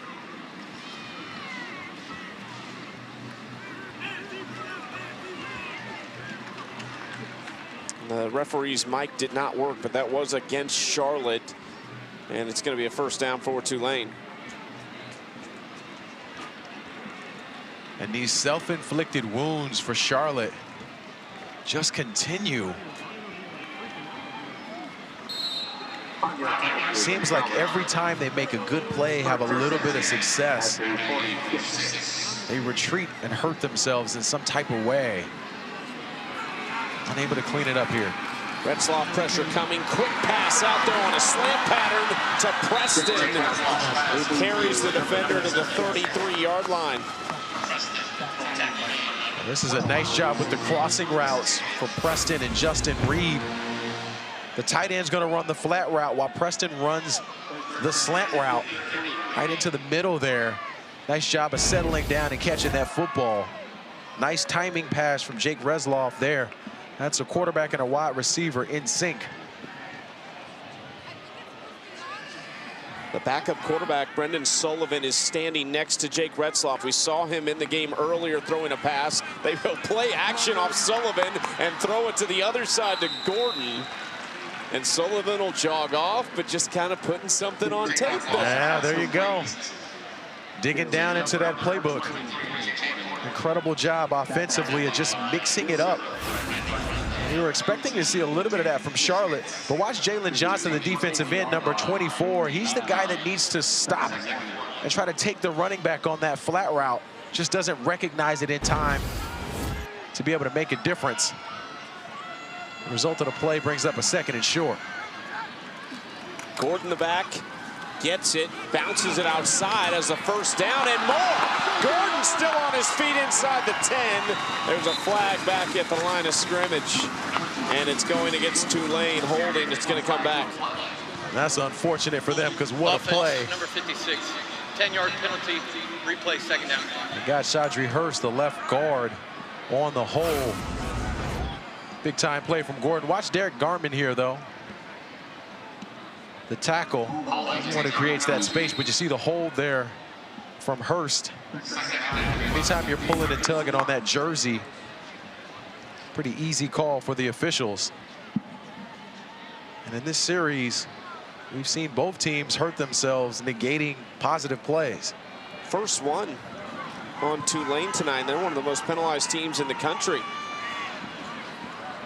2nd and 11. Brown-Stevens motions and goes right back where he came from. Retzloff with the pocket collapsing, runs into his right tackle, Baker, and Retzloff is driven into the turf hard after he throws it away by Caden Schmitz. He is taking some shots tonight. He is taking a beating for sure. What a job by Schmitz here. Schmitz comes on the pressure. So does Shea Taylor, 35 and 19.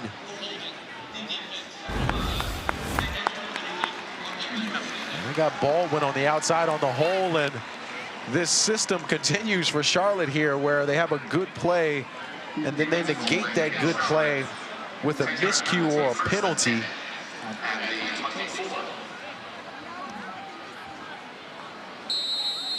But the blitz has been something, at least defensively right now, for the 49ers that has resulted in some success in getting hits on the quarterback. Holding in the secondary sets up 1st and 10. Short run for McClure on 1st down for 2 yards.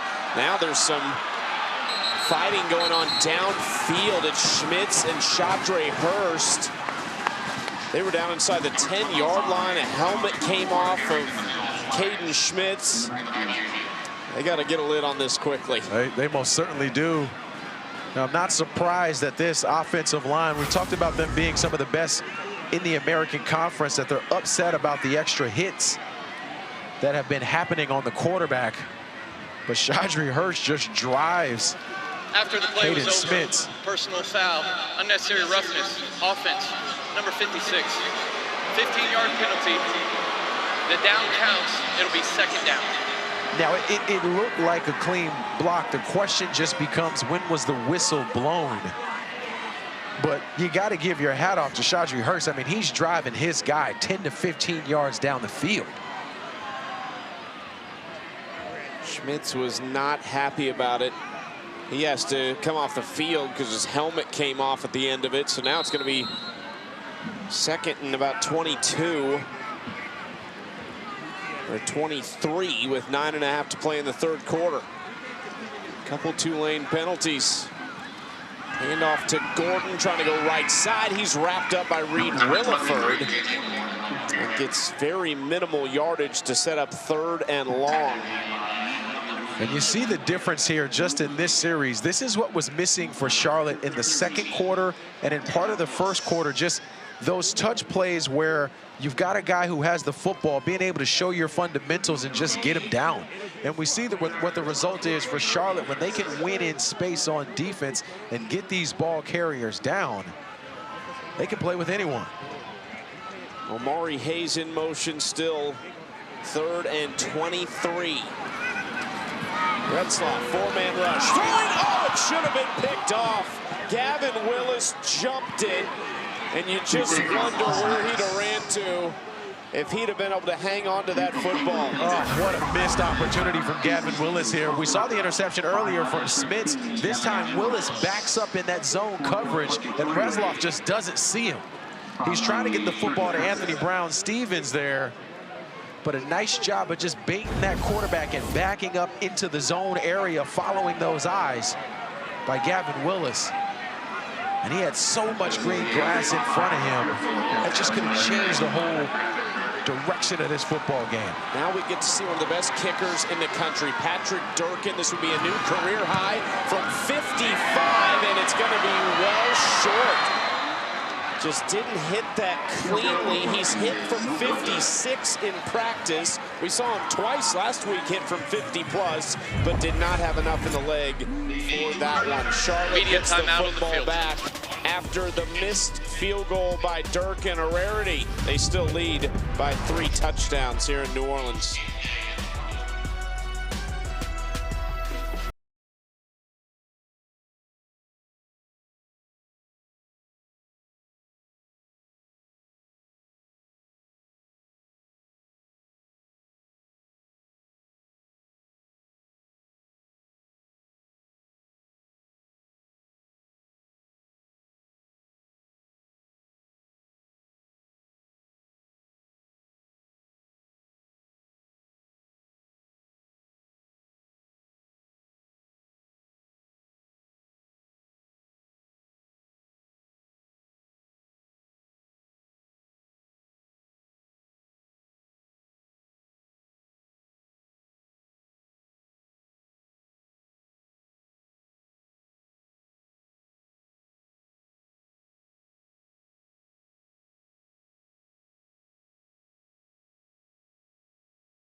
Tim Albin, year one as the Charlotte head coach, has not gone how he planned. You go all the way back to the early 2000s, spent 4 years under Frank Solich at Nebraska, then 2 decades at Ohio, went with Solich there. But first season, getting his feet wet a little bit, getting his feet under him and trying to figure things out. The rest, though, 20-3 at Northwestern Oklahoma State, 30-10 the last 3 years at Ohio, and their first MAC championship since the 60s.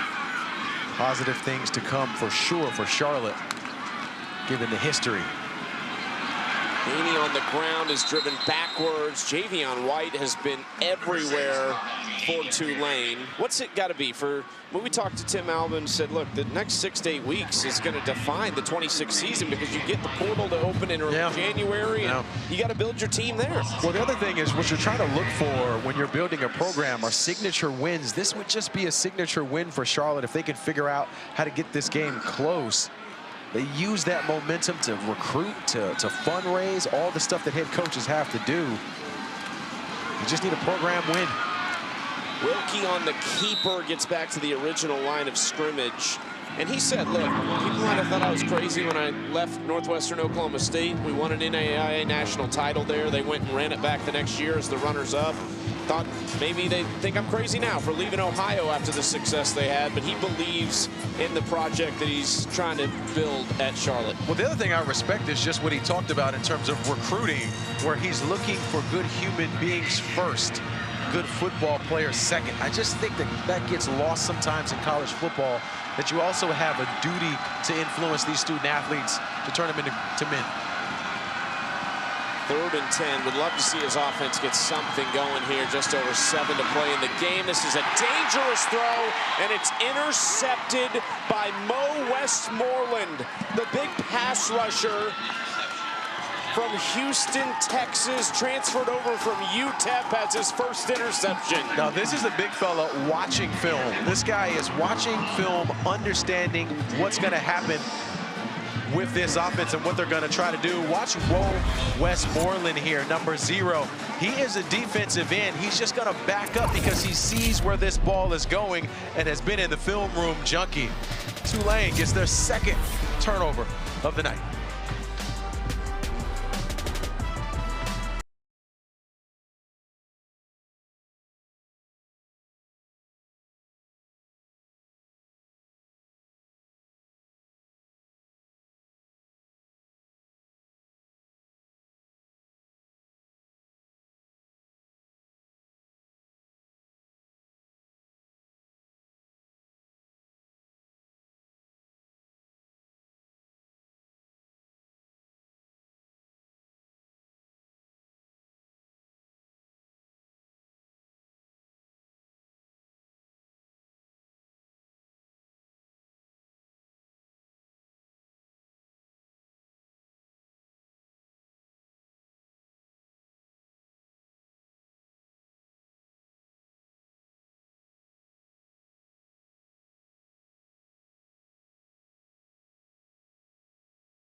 The college football playoff selection show, the bracket will be filled.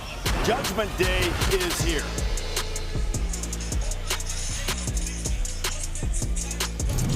The selection show on Sunday, noon Eastern. That's a 4-hour special. Here's how it looks right now based on the current rankings. Tulane would travel to Lubbock to take on Texas Tech. As it stands, winner would take on Georgia in the quarterfinals. Miami, the other one who needs to win the ACC to get that 11 seed to take on Oregon in Eugene. Some really good matchups that you could potentially have. And for Tulane, a team who's really comfortable going on the road. Have won 19 of their last 23 on the road. Retzloff throwing downfield. It's intercepted. Jaquarius Conley, his third of the year, that leads the team. And for everything that's happened tonight for Charlotte offensively, this defense has done everything they can. Well, we've seen this a couple of times here in the second half where Jake Retzloff is just off. I mean, this is an underthrown football in a one-on-one situation. That's just an underthrown ball. Now, a nice job by Conley of coming back and making the catch. But that has no chance given the trajectory of the football. We saw Gavin Willis drop an interception on that last series as well.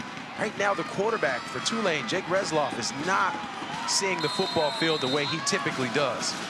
Grayson Loftus is back at quarterback for Charlotte. Sean Brown in motion next to Nicholas on the near side of the field.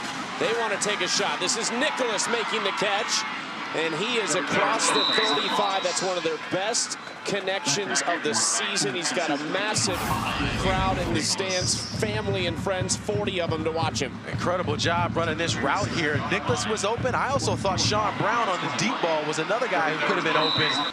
But a nice job by Loftus of throwing that football to the middle of the field where Nicholas could catch it and get down to pick up the first down. 1st and 10 at the 37-yard line. Little pitch play here. Cameron Smith trying to get outside, and he's got one of their longer rushes of the game for 11 yards to move the chains. A little bit of life right now for the 49ers. Watch E.J. Mason here, number 7. He's going to come in the screen towards the right of this with the block. The wide receiver blocking on the edge. Such a difference maker in the stretch game. Nice job blocking on the outside. Love to see that. Another big positive game for Charlotte. Loftus throwing, caught by Brown for a gain of about 5. There's just a little bit different tempo and pace about this offense right now. Well, you feel it's like they got a little bit of pep in their step too. I think Loftus needed a second to get off the field to come back on. Now, what they're also doing here this series is they're going a little bit faster to the line of scrimmage, understanding the clock is working against them. But I think because they're moving quicker, there's just less of a thought process across the board for this offense. 2nd and 5. Loftus, a guy who transferred from Duke, spent 2 years there, didn't throw a pass last year, but he made 5 starts to close out his true freshman season, so had good experience. As they go to the ground, Norman makes the stop. It's a gain of about 2 to set up 3rd and short. The other piece of this too, just given Loftus and his trajectory, get thrown in the action after the injury in week 4, having to start. It's also about building confidence, and sometimes it takes time to do that for young players, but the way you can do that is by helping him with shorter reads, shorter routes, quicker pace. All on full display on this series right now for the 49ers. Charlotte just 2 for 9 on 3rd down. This is a 3rd and 3. Pressure coming. Loftus flushed, and he is taken down a long way in the backfield by T.J. Smith. What a play from T.J. Smith here. Sam Howard, the backer, number 15, was the first guy who came untouched towards the middle. Cameron Smith does a good job of trying to pick up that color. But there's just too many blue jerseys around for Loftus to make anything of it. How many times have we seen the defense make a big play and the offense go nowhere? Just unfortunate again after another turnover to not get any productivity out of it. Tulane's coming after this and almost got to it. Maybe even a fingertip, just the way that ball came off the foot of Long. Takes a Charlotte roll all the way down to about the 11-yard line. 11+ minutes played here in the 3rd quarter, and nobody has scored in the 2nd half. Still 21-0 Tulane.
John Sumrall, 4th year as a head coach. 2 at Troy, 2 at Tulane. All he's done is win. He's taken in the festivities of senior night with his team. Would not know this is a guy whose name is right at the top of the list for all these coaching openings. And this was him pregame talking to his team. Do your job. Hey, for the team.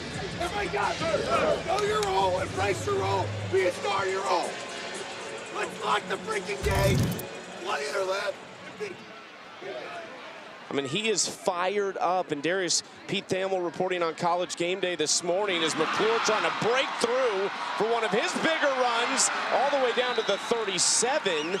Thamel saying on College Game Day this morning, John Sumrall has emerged as the favorite for the Florida job and set to make a decision potentially as early as tomorrow. There's just a lot surrounding this program, but it's something he told us last week. He addressed this at the beginning of the year. Just wait till the end of the season to make these decisions. No doubt about it. Out to Brown-Stevens for another first down. But what I love is just the intensity. This is the head coach. Now, there are a lot of different ways to pump your team up to try to get guys hyped for the game, but like he has a calmness to him, but he picks his moments strategically and in the right place to get the guys influenced enough to want to play for him. I mean, I heard that lock the gates. I'm ready to get down. Like put me in, coach. Let me lock the gate with you just once, and then I'll step on the other side of the gate and you guys continue. We've had a couple chats with him this year. I think we both enjoyed it. Yeah, he's fantastic. See the way he connects with his players. Retzloff, plenty of time. Finally, it closes down out to Reed, who dives ahead for a pickup of about 8 on first down. But he said he did a summer speaker series. Kind of brought somebody in every couple weeks to talk to the team. So the last one, I got up in front of him. I said, I'm talking to you today. I said, look, if we start winning, you're going to hear a lot of things about all the jobs I should take. Maybe the places you should go in the portal. If we start losing, you might hear the opposite thing. Just love that he addressed it with some honesty with his team. Yeah, he really worked this into existence too with his interest and ability to be able to put this team in position to play for a conference championship next week and a potential playoff berth. It's really, really, really hard to believe that he's only been a head coach for 4 years. It normally doesn't happen that fast, Chucky. It's normally not that fast. Had been at Tulane before, spent 3 years as the co-defensive coordinator back from 2012 to 2014. Building off a 9-5 season a year ago. Gordon, another nice carry here to pick up the 3rd and short down to the 31. And this feels like Tulane trying to close the door for good on this drive. Yes, there's really this offensive line just continuing to keep rolling. The right guard that time, Elijah Baker, number 73, had a terrific block on the inside to create that space for Gordon to get up the field, to pick up positive yardage. And that, to me, is where they really have their strength, is the line of scrimmage on both offense and defense. It's just hard to defend against. Wild throw by Retzloff, frustrated with himself there. And I think for John Sumrall, as they look to the future, and the future just being next week, if they can close out this game with a win, is what are the areas of growth that they need to focus on? And certainly the turnovers. But I think right now for Retzloff, like, he just has taken a significant step back in going through his progressions and finding the white wide receiver. And so I think that's something that they're going to have to address going into next week, because they cannot win if he's not seeing the field appropriately. Saw it that time to Brown-Stevens trying to get outside. Dragged down right at the 20, should be good for a first down. Excellent job by Retzloff here, just recognizing it's an all-out blitz. Shea Taylor and Smits, both backers, came through the A-gaps. Retzloff recognized it, needed to get rid of the football quickly.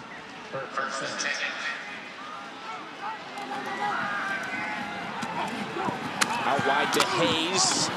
He ends up getting hard. Oh, Hayes is down. He dodged one, and then you could hear the thud of the second hit on Omari Hayes, and just hope he's okay. There's Reed Williford, number 40, the Mike backer, coming in as the second guy to make that play.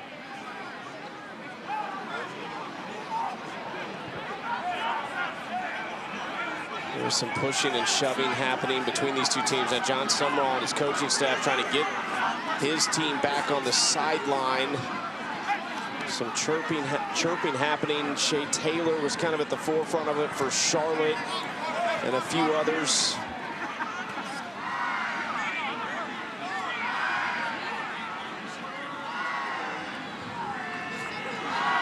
Hayes is sitting up right now, which is good to see.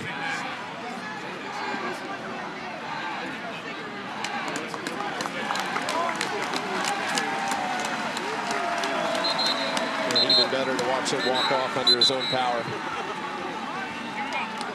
You know, a lot of this chirpiness, chippiness started when Jake Resloff was taking those hits on his side from the quarterback position. And so we haven't really gotten the bull by the horn on the chippiness that's sort of happening across the field right now. I think both these teams are gonna have to figure out how to settle down, because we don't want problems as we move forward. Still a whole nother quarter left of football to play.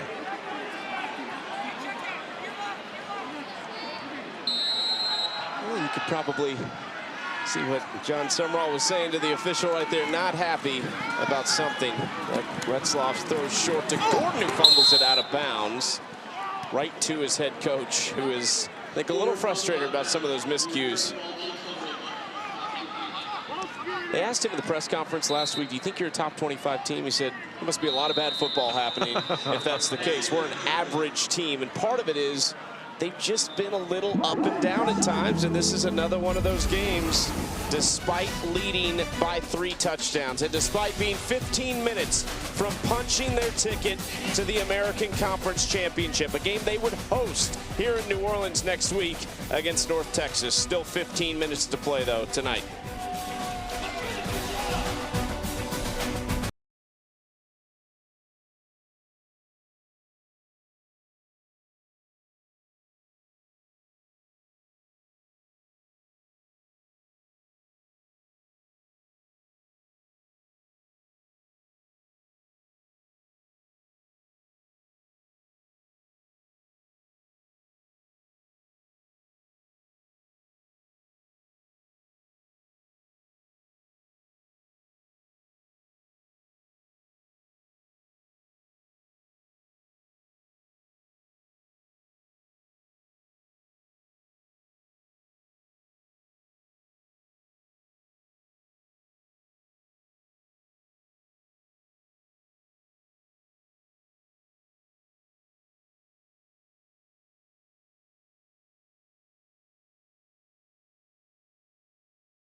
It has been a beautiful night in New Orleans and a busy weekend here. Another big game, Southern Grambling, that was played at the Superdome earlier today, and it is a party atmosphere downtown, as it always is in New Orleans, of course. Tulane at their home stadium, little party atmosphere as well. I think they've got some local schools in attendance to help promote Tulane athletics as well down the stretch. The students will get back tomorrow from a break for the most part. Retzloff throwing, it was batted and still caught by Brown Stevens. The ball's on the ground again. And everybody on the field is in a dog pile. Well, we've been seeing Charlotte dial up the blitz here. It looks like Tulane was able to come up with this football. The fumble was recovered by the offense. It's 4th down. Reed Williford, that time number 40, blitzed for the 49ers. And then at the end of this play, just a lot of arms in there and a lot of pulling and tugging. Incredible job by Randy Franklin there, number 0, of knocking that football out. 4th fumble for Tulane. They've only lost one of them. It was the McClure fumble earlier tonight. For Durkin, this is a 36-yarder, miss from 55 earlier, just his 2nd miss of the season. This has more than enough leg, and it is good to make it 24-0. Here's a look at next weekend's ABC College Football Conference Championship lineup. It starts in the American at 8 Eastern on Friday night. And then Saturday, the Big 12 title game at noon Eastern, followed by the SEC and the ACC will be at 8 Eastern. Miami needs it to reach the playoff. They were rolling. I think early on we had talked almost every week through the first 5 or 6 weeks. Like, man, is Miami the best team in the country? And then tripped up a little bit, but they've still got their opportunity to make it. It just goes to show you, I mean, anybody can beat anybody these days in college football.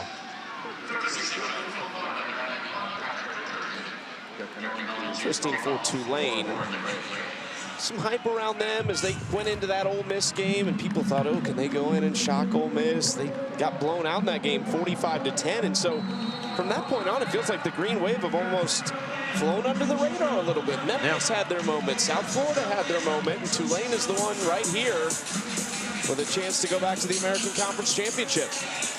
I think part of it, too, is just how they play their game, how they win. It's not the most attractive from statistics. I think that plays into the factor as well.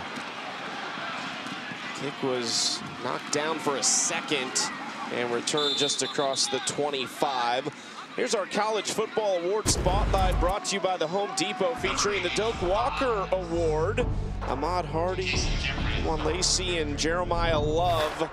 A lot of talk that Jeremiah Love, one of the greatest Notre Dame running backs in history. I don't know. That's the word on the street, huh? Well, I will say he's dynamic. All of these guys certainly deserving of the Doak Walker Award.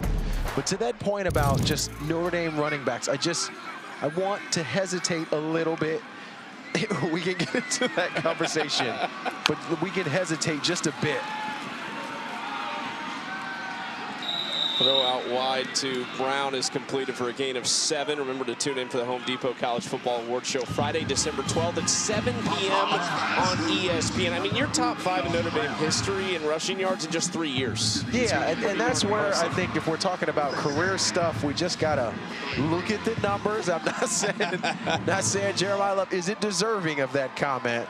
Let's just look at the numbers for a moment and discuss amongst ourselves. Timeout. See where we Charlotte. land. Lest we forget. First of the half. It's just, you know, they're 30 seconds. anytime you have a good player on a team, they're happy to sweep the old guys under the rug as it relates to it. You got some beef with Reggie Bush and Darren McFadden from Doak Walker. Immediate Award. timeout on the Sure field. do. Quite a bit of beef across the country, especially at those Trojans during my day. 13 minutes to play in the 4th quarter. Tulane up 24 on Charlotte.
Kick out your Week 13 NFL Sunday at 10 a.m. Eastern with the Countdown Crew on ESPN and the ESPN app. They'll have all the early breaking stories, injury updates, and previews of each game right up to kickoff.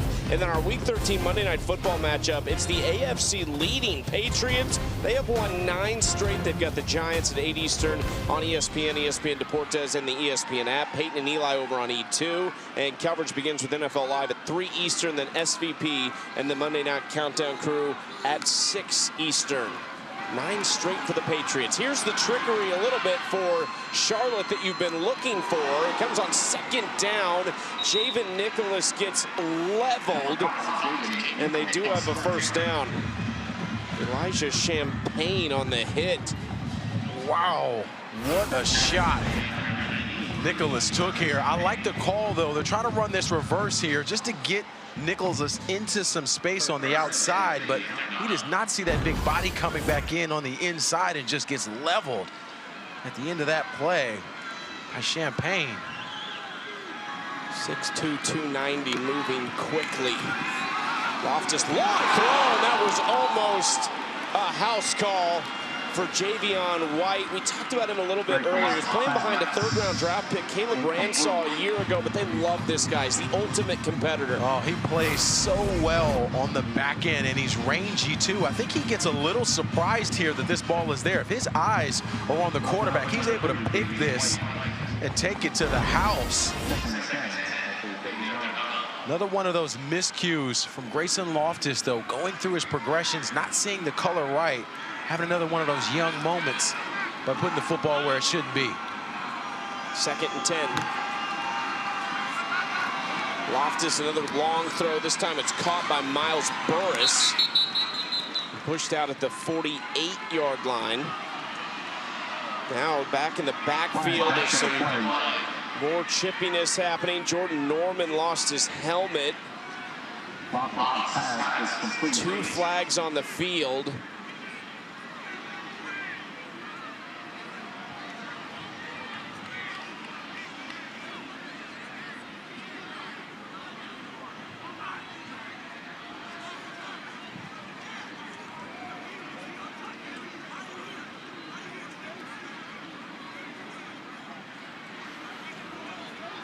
There are 2 fouls on the play, both dead ball and unsportsmanlike.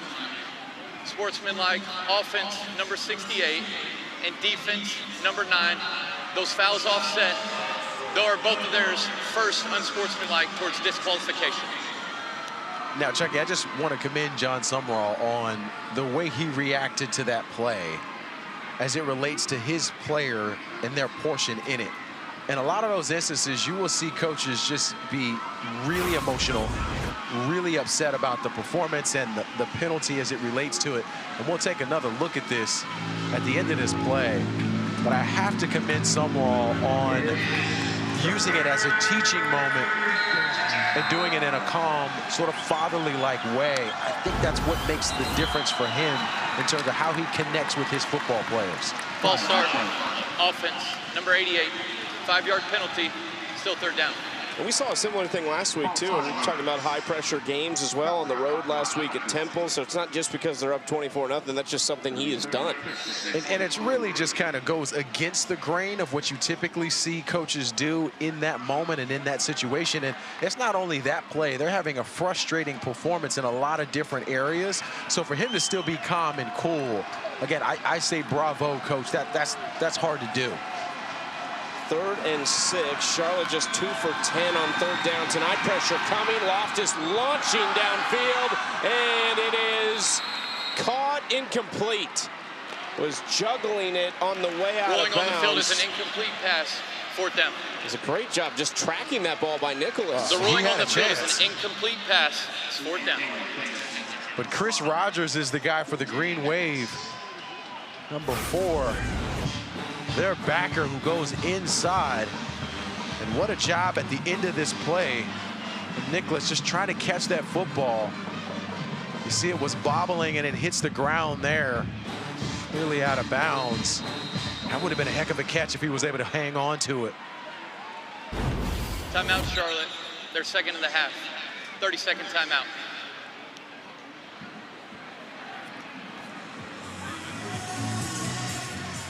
Timeout Charlotte on 4th and 6.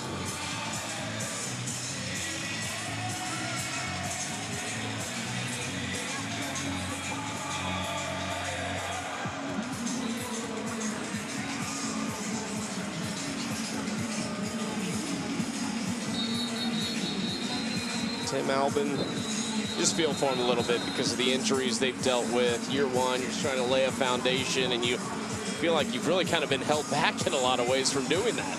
Well, too, they've called a lot of good plays today, especially on defense, to put the guys in position. So it's not just the injuries. It's also the fact that you call the right plays systematically, and the guys just can't make it. Oliver Mitchell Jr. going to get a chance to return. This true freshman from New Orleans, went to Edna Carr High School. Catches it at the 10-yard line, a fair catch. 24-0. Media timeout in the field. Gotta love the nightlife in New Orleans. Bourbon Street. That's gonna be a party tonight.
ESPN's College Football is presented by Ice Cold Dr. Pepper. College football, it's a pepper thing. Well, Tulane's on their way to 4 straight if they hang on to win this game. They haven't won it since 2022 here in New Orleans over UCF. Lost last year to Army in West Point. AT&T is keeping you connected with our bracket insights. Best chances maybe here. This is the comparison between the best group of 6 teams, James Madison, North Texas, and Tulane. It's really interesting because Tulane is the team that the committee likes most right now. Yeah, out of these 3 for sure, with the way they've been playing. I think it's those non-conference wins, too, for Tulane earlier in the year. Help push that narrative.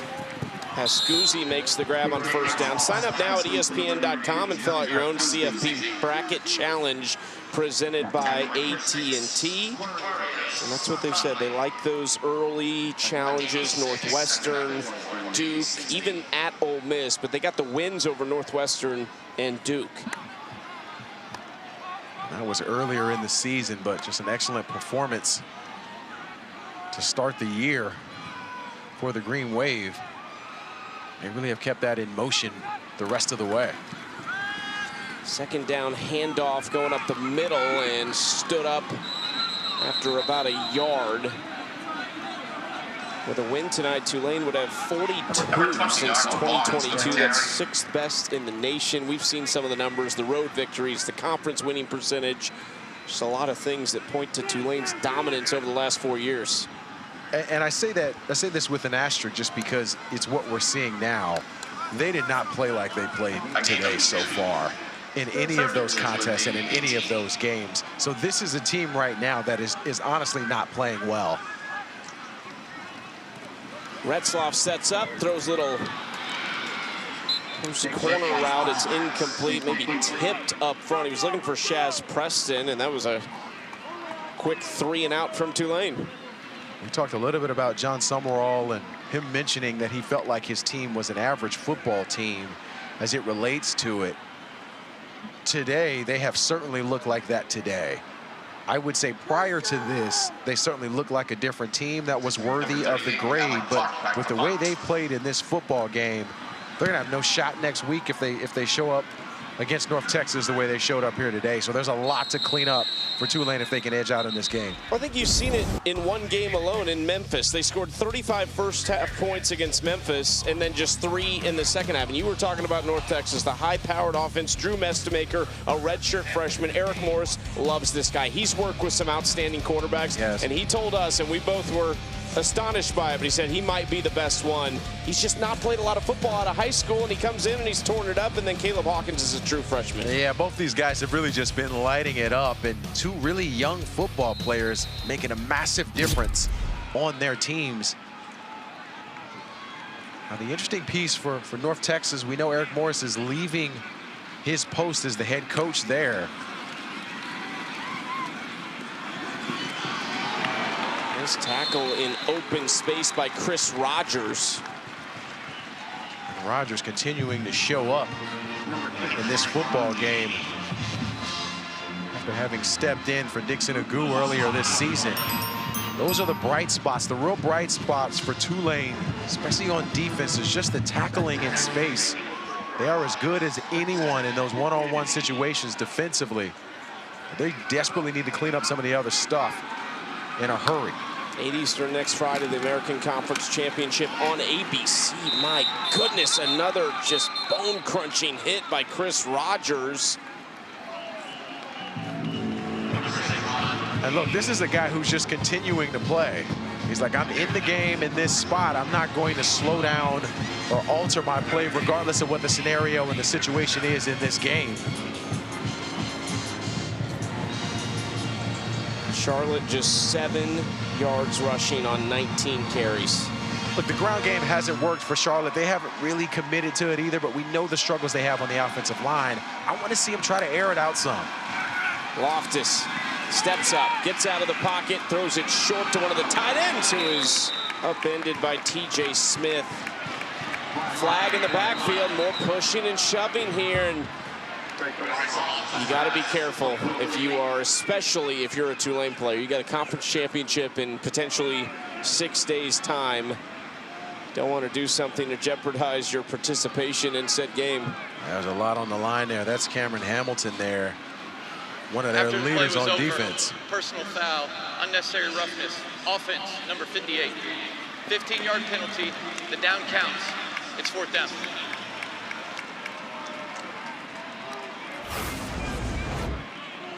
Let's take another look at this. We'll see him right on the interior of that offensive line. There's Hamilton trying to get to the quarterback. A little bit of that pushing and shoving after the play. Big time hit, though.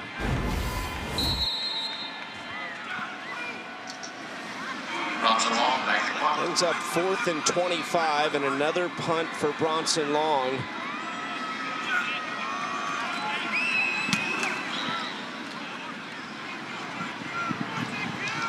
Mitchell, oh man, soft hands to catch that at the 31-yard line. Look like you. I'll take that compliment.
Welcome back in. Tulane's up 24-0. Jake Retzloff, their quarterback, one of the best in the conference, has struggled today. That was his first interception of the day. Didn't see the linebacker. Then in a similar fashion, didn't see the linebacker again with a miss there. And then this, his second interception on an underthrown football. And that's been the story so far here for Jake Retzloff. Not the type of night he typically has as a leader of this offense. Maybe just not the momentum offensively they were looking to take into the conference championship game, as McClure is dragged down quickly by Shea Taylor.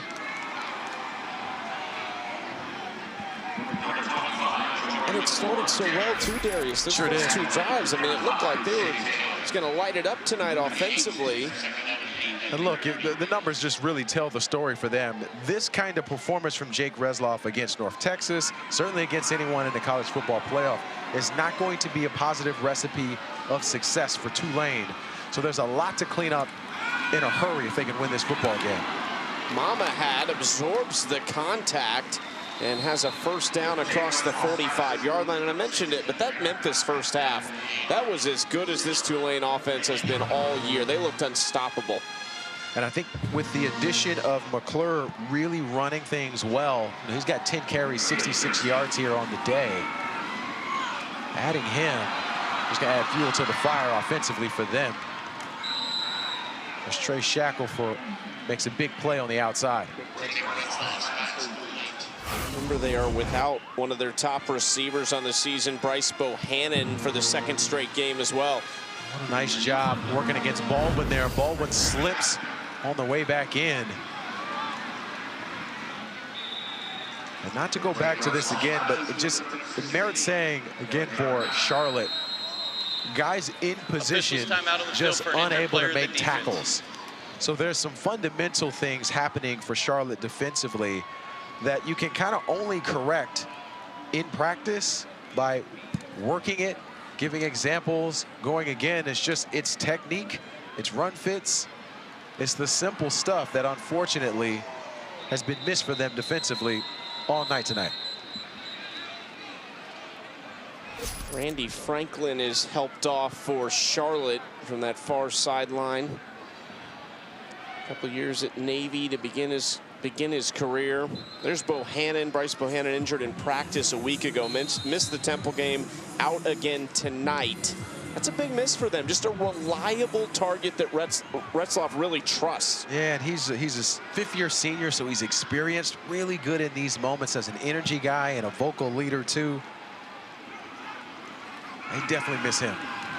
Retzloff under pressure out to Brown Stevens, who said his name a lot tonight, tackled by Caleb Curtin quickly. One more note on Bohannon. John Summerall and Joe Craddock, their offensive coordinator, rave about him. Said, look, one of the best kids, big fans of his, but said if he ever wants to coach, he'll always have a job with us. And that's a pretty cool thing to hear from your coach, from your current coach, just to say that you've put in the time and earned the respect in a way that could dictate your future later on, should he have any interest in coaching. So sky's the limit for this guy. They certainly miss him on the field as a leader. He has a bright future either way. Came into the year with 22 career catches, had 31 this season, as that's incomplete from Retzloff on third down. Just a miscommunication between quarterback and Mama Hat on the outside. Mama Hat was up the field, and Retzloff thought he was going to come back. So again, that disconnect right now, especially with mentioning Bryce Bohannon being out, the disconnect between wide receivers and quarterback on full display here today in an unfortunate way for Tulane. The other interesting piece for this offense for Tulane, Retzloff has not ran the football at all tonight. He has not really ran it over the last now 2+ weeks. So that is something to keep an eye on. He's been questionable on the injury report a couple times. Prior to the snap, timeout, Tulane. You just wonder 30-second timeout. Where he's at, because he is so electric when he does run the football. And they call it a lot too, and you can tell that there's something going on there because they're not even dialing it up as far as giving him an opportunity as a runner. But they've got a lot on their hands over the next week to try to fix some issues. What's the biggest matchup? You see North Texas this year. What's the biggest matchup in that game that you'll keep an eye on? It's the tempo of the offense. That offense moves so fast. It's a no-huddle, spread you out, go extremely fast. The problem for Tulane, I would see, is that Tulane's defense, the strength of their defense is the defensive line. When you're going up against an up-tempo offense that moves the ball quickly, that defensive line kind of gets nullified and negated because the ball is moving so quickly. It's the back end for Tulane where they really need to put some effort and some energy in. So that, to me, is the matchup to watch for those two teams. Should Tulane figure out how to win this football game? This is from 52 for Patrick Durkin. He hit here from the same distance last week to set a career high, and he gets this one to match it. After missing earlier from 55, he is fired up with his head coach. When you talk about successful teams and teams vying for conference championships and college football playoff berths, the kicking game becomes critical and vital. And Patrick Durkin has proved night in and night out that he is an asset and an absolute weapon for this team offensively in terms of putting up points. As far as the conference is concerned, he is top 5 for points per game as it relates to the American Conference as a whole. So not only a good kicker, an elite kicker. How about Alec Clark, the artist with the hold, the little spin at the end? Twist. Perfect. Gotta love it.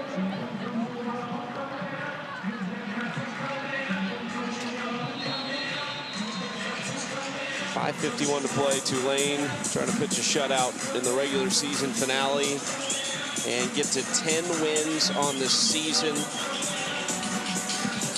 Bowl eligible in 7 of the last 8 years. Durkin drives that out of the end zone.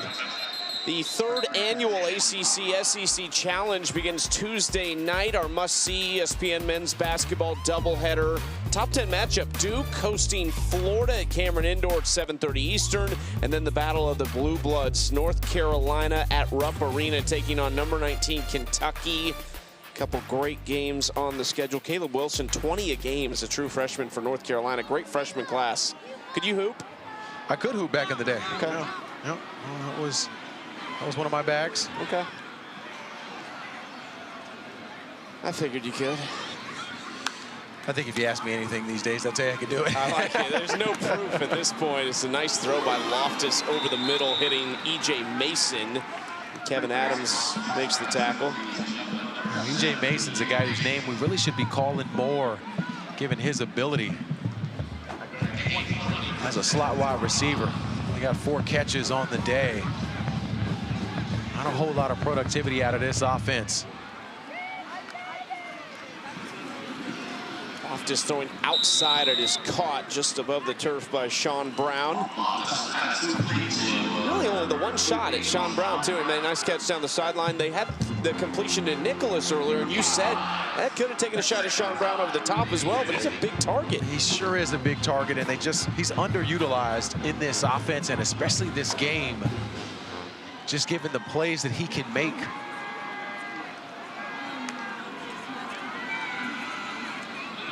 Loftus to Gainey out of the backfield. He's going to lose a yard. Mo Westmoreland had the interception earlier, gets the TFL on this play.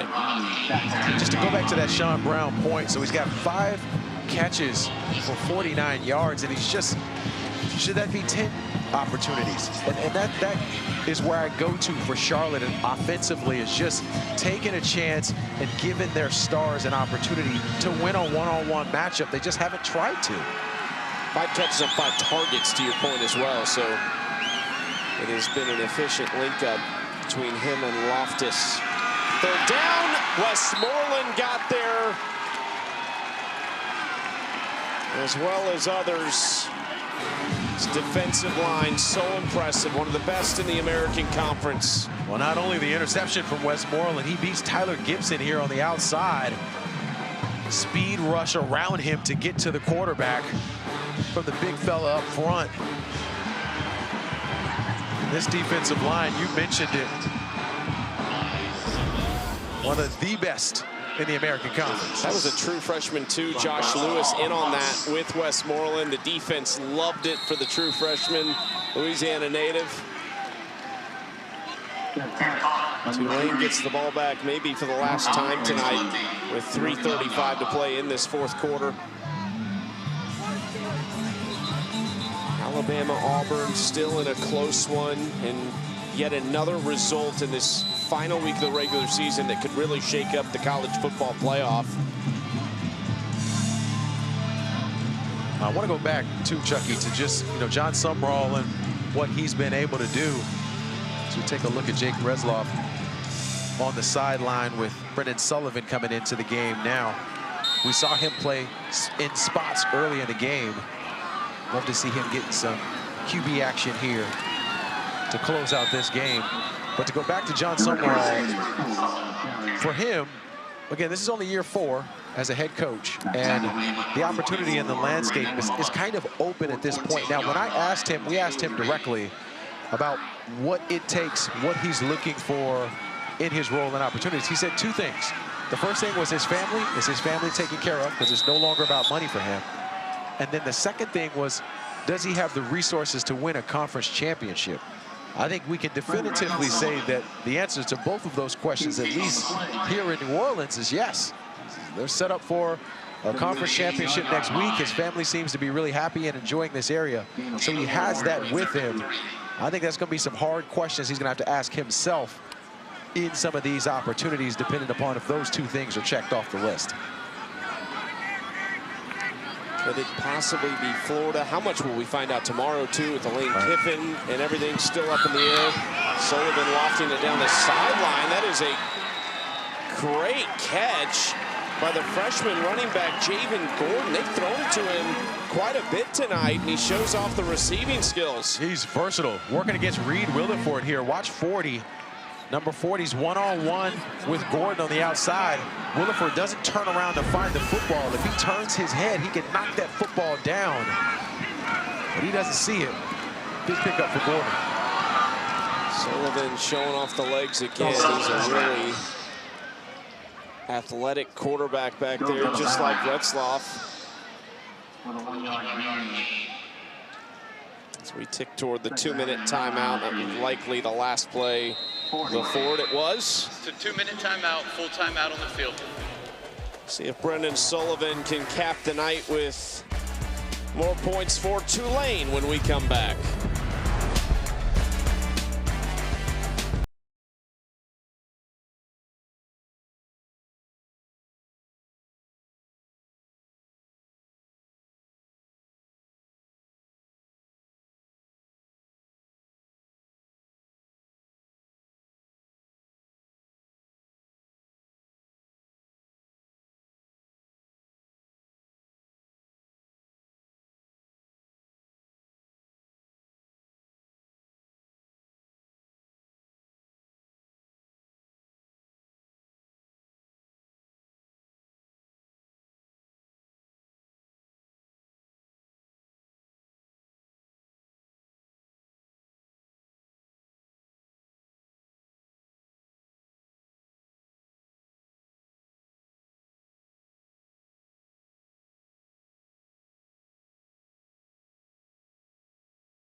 Talking about all that is to come in college football. Of course, the playoff coming out on Sunday, but all these coaches that have been fired since week 1. Of course, James Franklin already has been hired by Virginia Tech, but just down the road, Brian Kelly in LSU, Hugh Freeze at Auburn, Billy Napier at Florida. That was early in the year.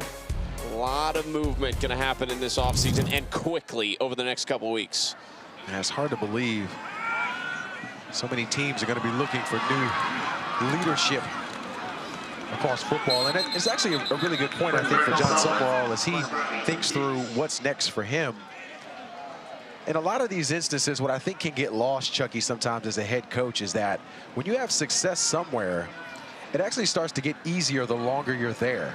Because recruiting gets simpler, you already have a system and a program in place that's successful. You can recruit easier. It gets easier to fundraise. You know who to go to booster-wise as far as that position goes. So I just think sometimes, even though you might be chasing a bigger opportunity and a bigger check, if you will, sometimes what can get lost is that it's a harder job to go somewhere else to start over. McClure thought he had broken that. Progress was stopped. But his forward progress was stopped. So they rule it back at the 45-yard line. And I mean, you look back at that list of like the vacancies, you know, and Brian Kelly in his time at LSU, and I understand all the back and forth between what was owed to him and whatnot, but you think he would have wanted to go somewhere, to be somewhere where he could have been longer term, possibly staying at Notre Dame and having to run out his career there where you've got positivity, you've got legacy, even if it's for a little less money. I mean, at some point, I think that has to factor into the decision-making for a lot of these coaches across the country. Speaking of long-term, Mike Gundy let go by Oklahoma State after a long tenure there. Here's Nicholas down the sideline, maybe the last act for the New Orleans native in front of friends and family who have waited out a tough performance from Charlotte, which will have them finish the season 1-11. Tulane will get to 10 wins under John Summerall in year 2. One more than last year's total of 9. Jake Retzloff came in from BYU, a guy that Summerall was familiar with, having had recruited him at Troy. At the end of the day, the pieces came together for Tulane to go back to the American Conference Championship and have a chance to reach the college football playoff for the first time in program history. Something John Summerall said at his introductory press conference. He said, I'm telling you right now, I'm speaking it into existence. Incomplete pass, second down. We're going to make the college football playoff, and we're going to win it. I mean, that's a bold claim by any coach, but if there's anyone who has backed up and practiced what he preached, it's definitely John Summerall with the job he's done in such a short amount of time here in New Orleans. The one thing I think you get from this team, we've seen them 3 times this year, this feels like a group that likes each other. They like playing together. They are fans of each other, which you don't necessarily always see. You see the reaction from the sideline on the big hit right there. You definitely get the family vibe as far as this team is concerned. That's the end of the game. And that's going to do it. Charlotte's season comes to an end with just the 1 win, but Tulane will host the American Conference Championship right here at Yulman Stadium on Friday night against North Texas on ABC.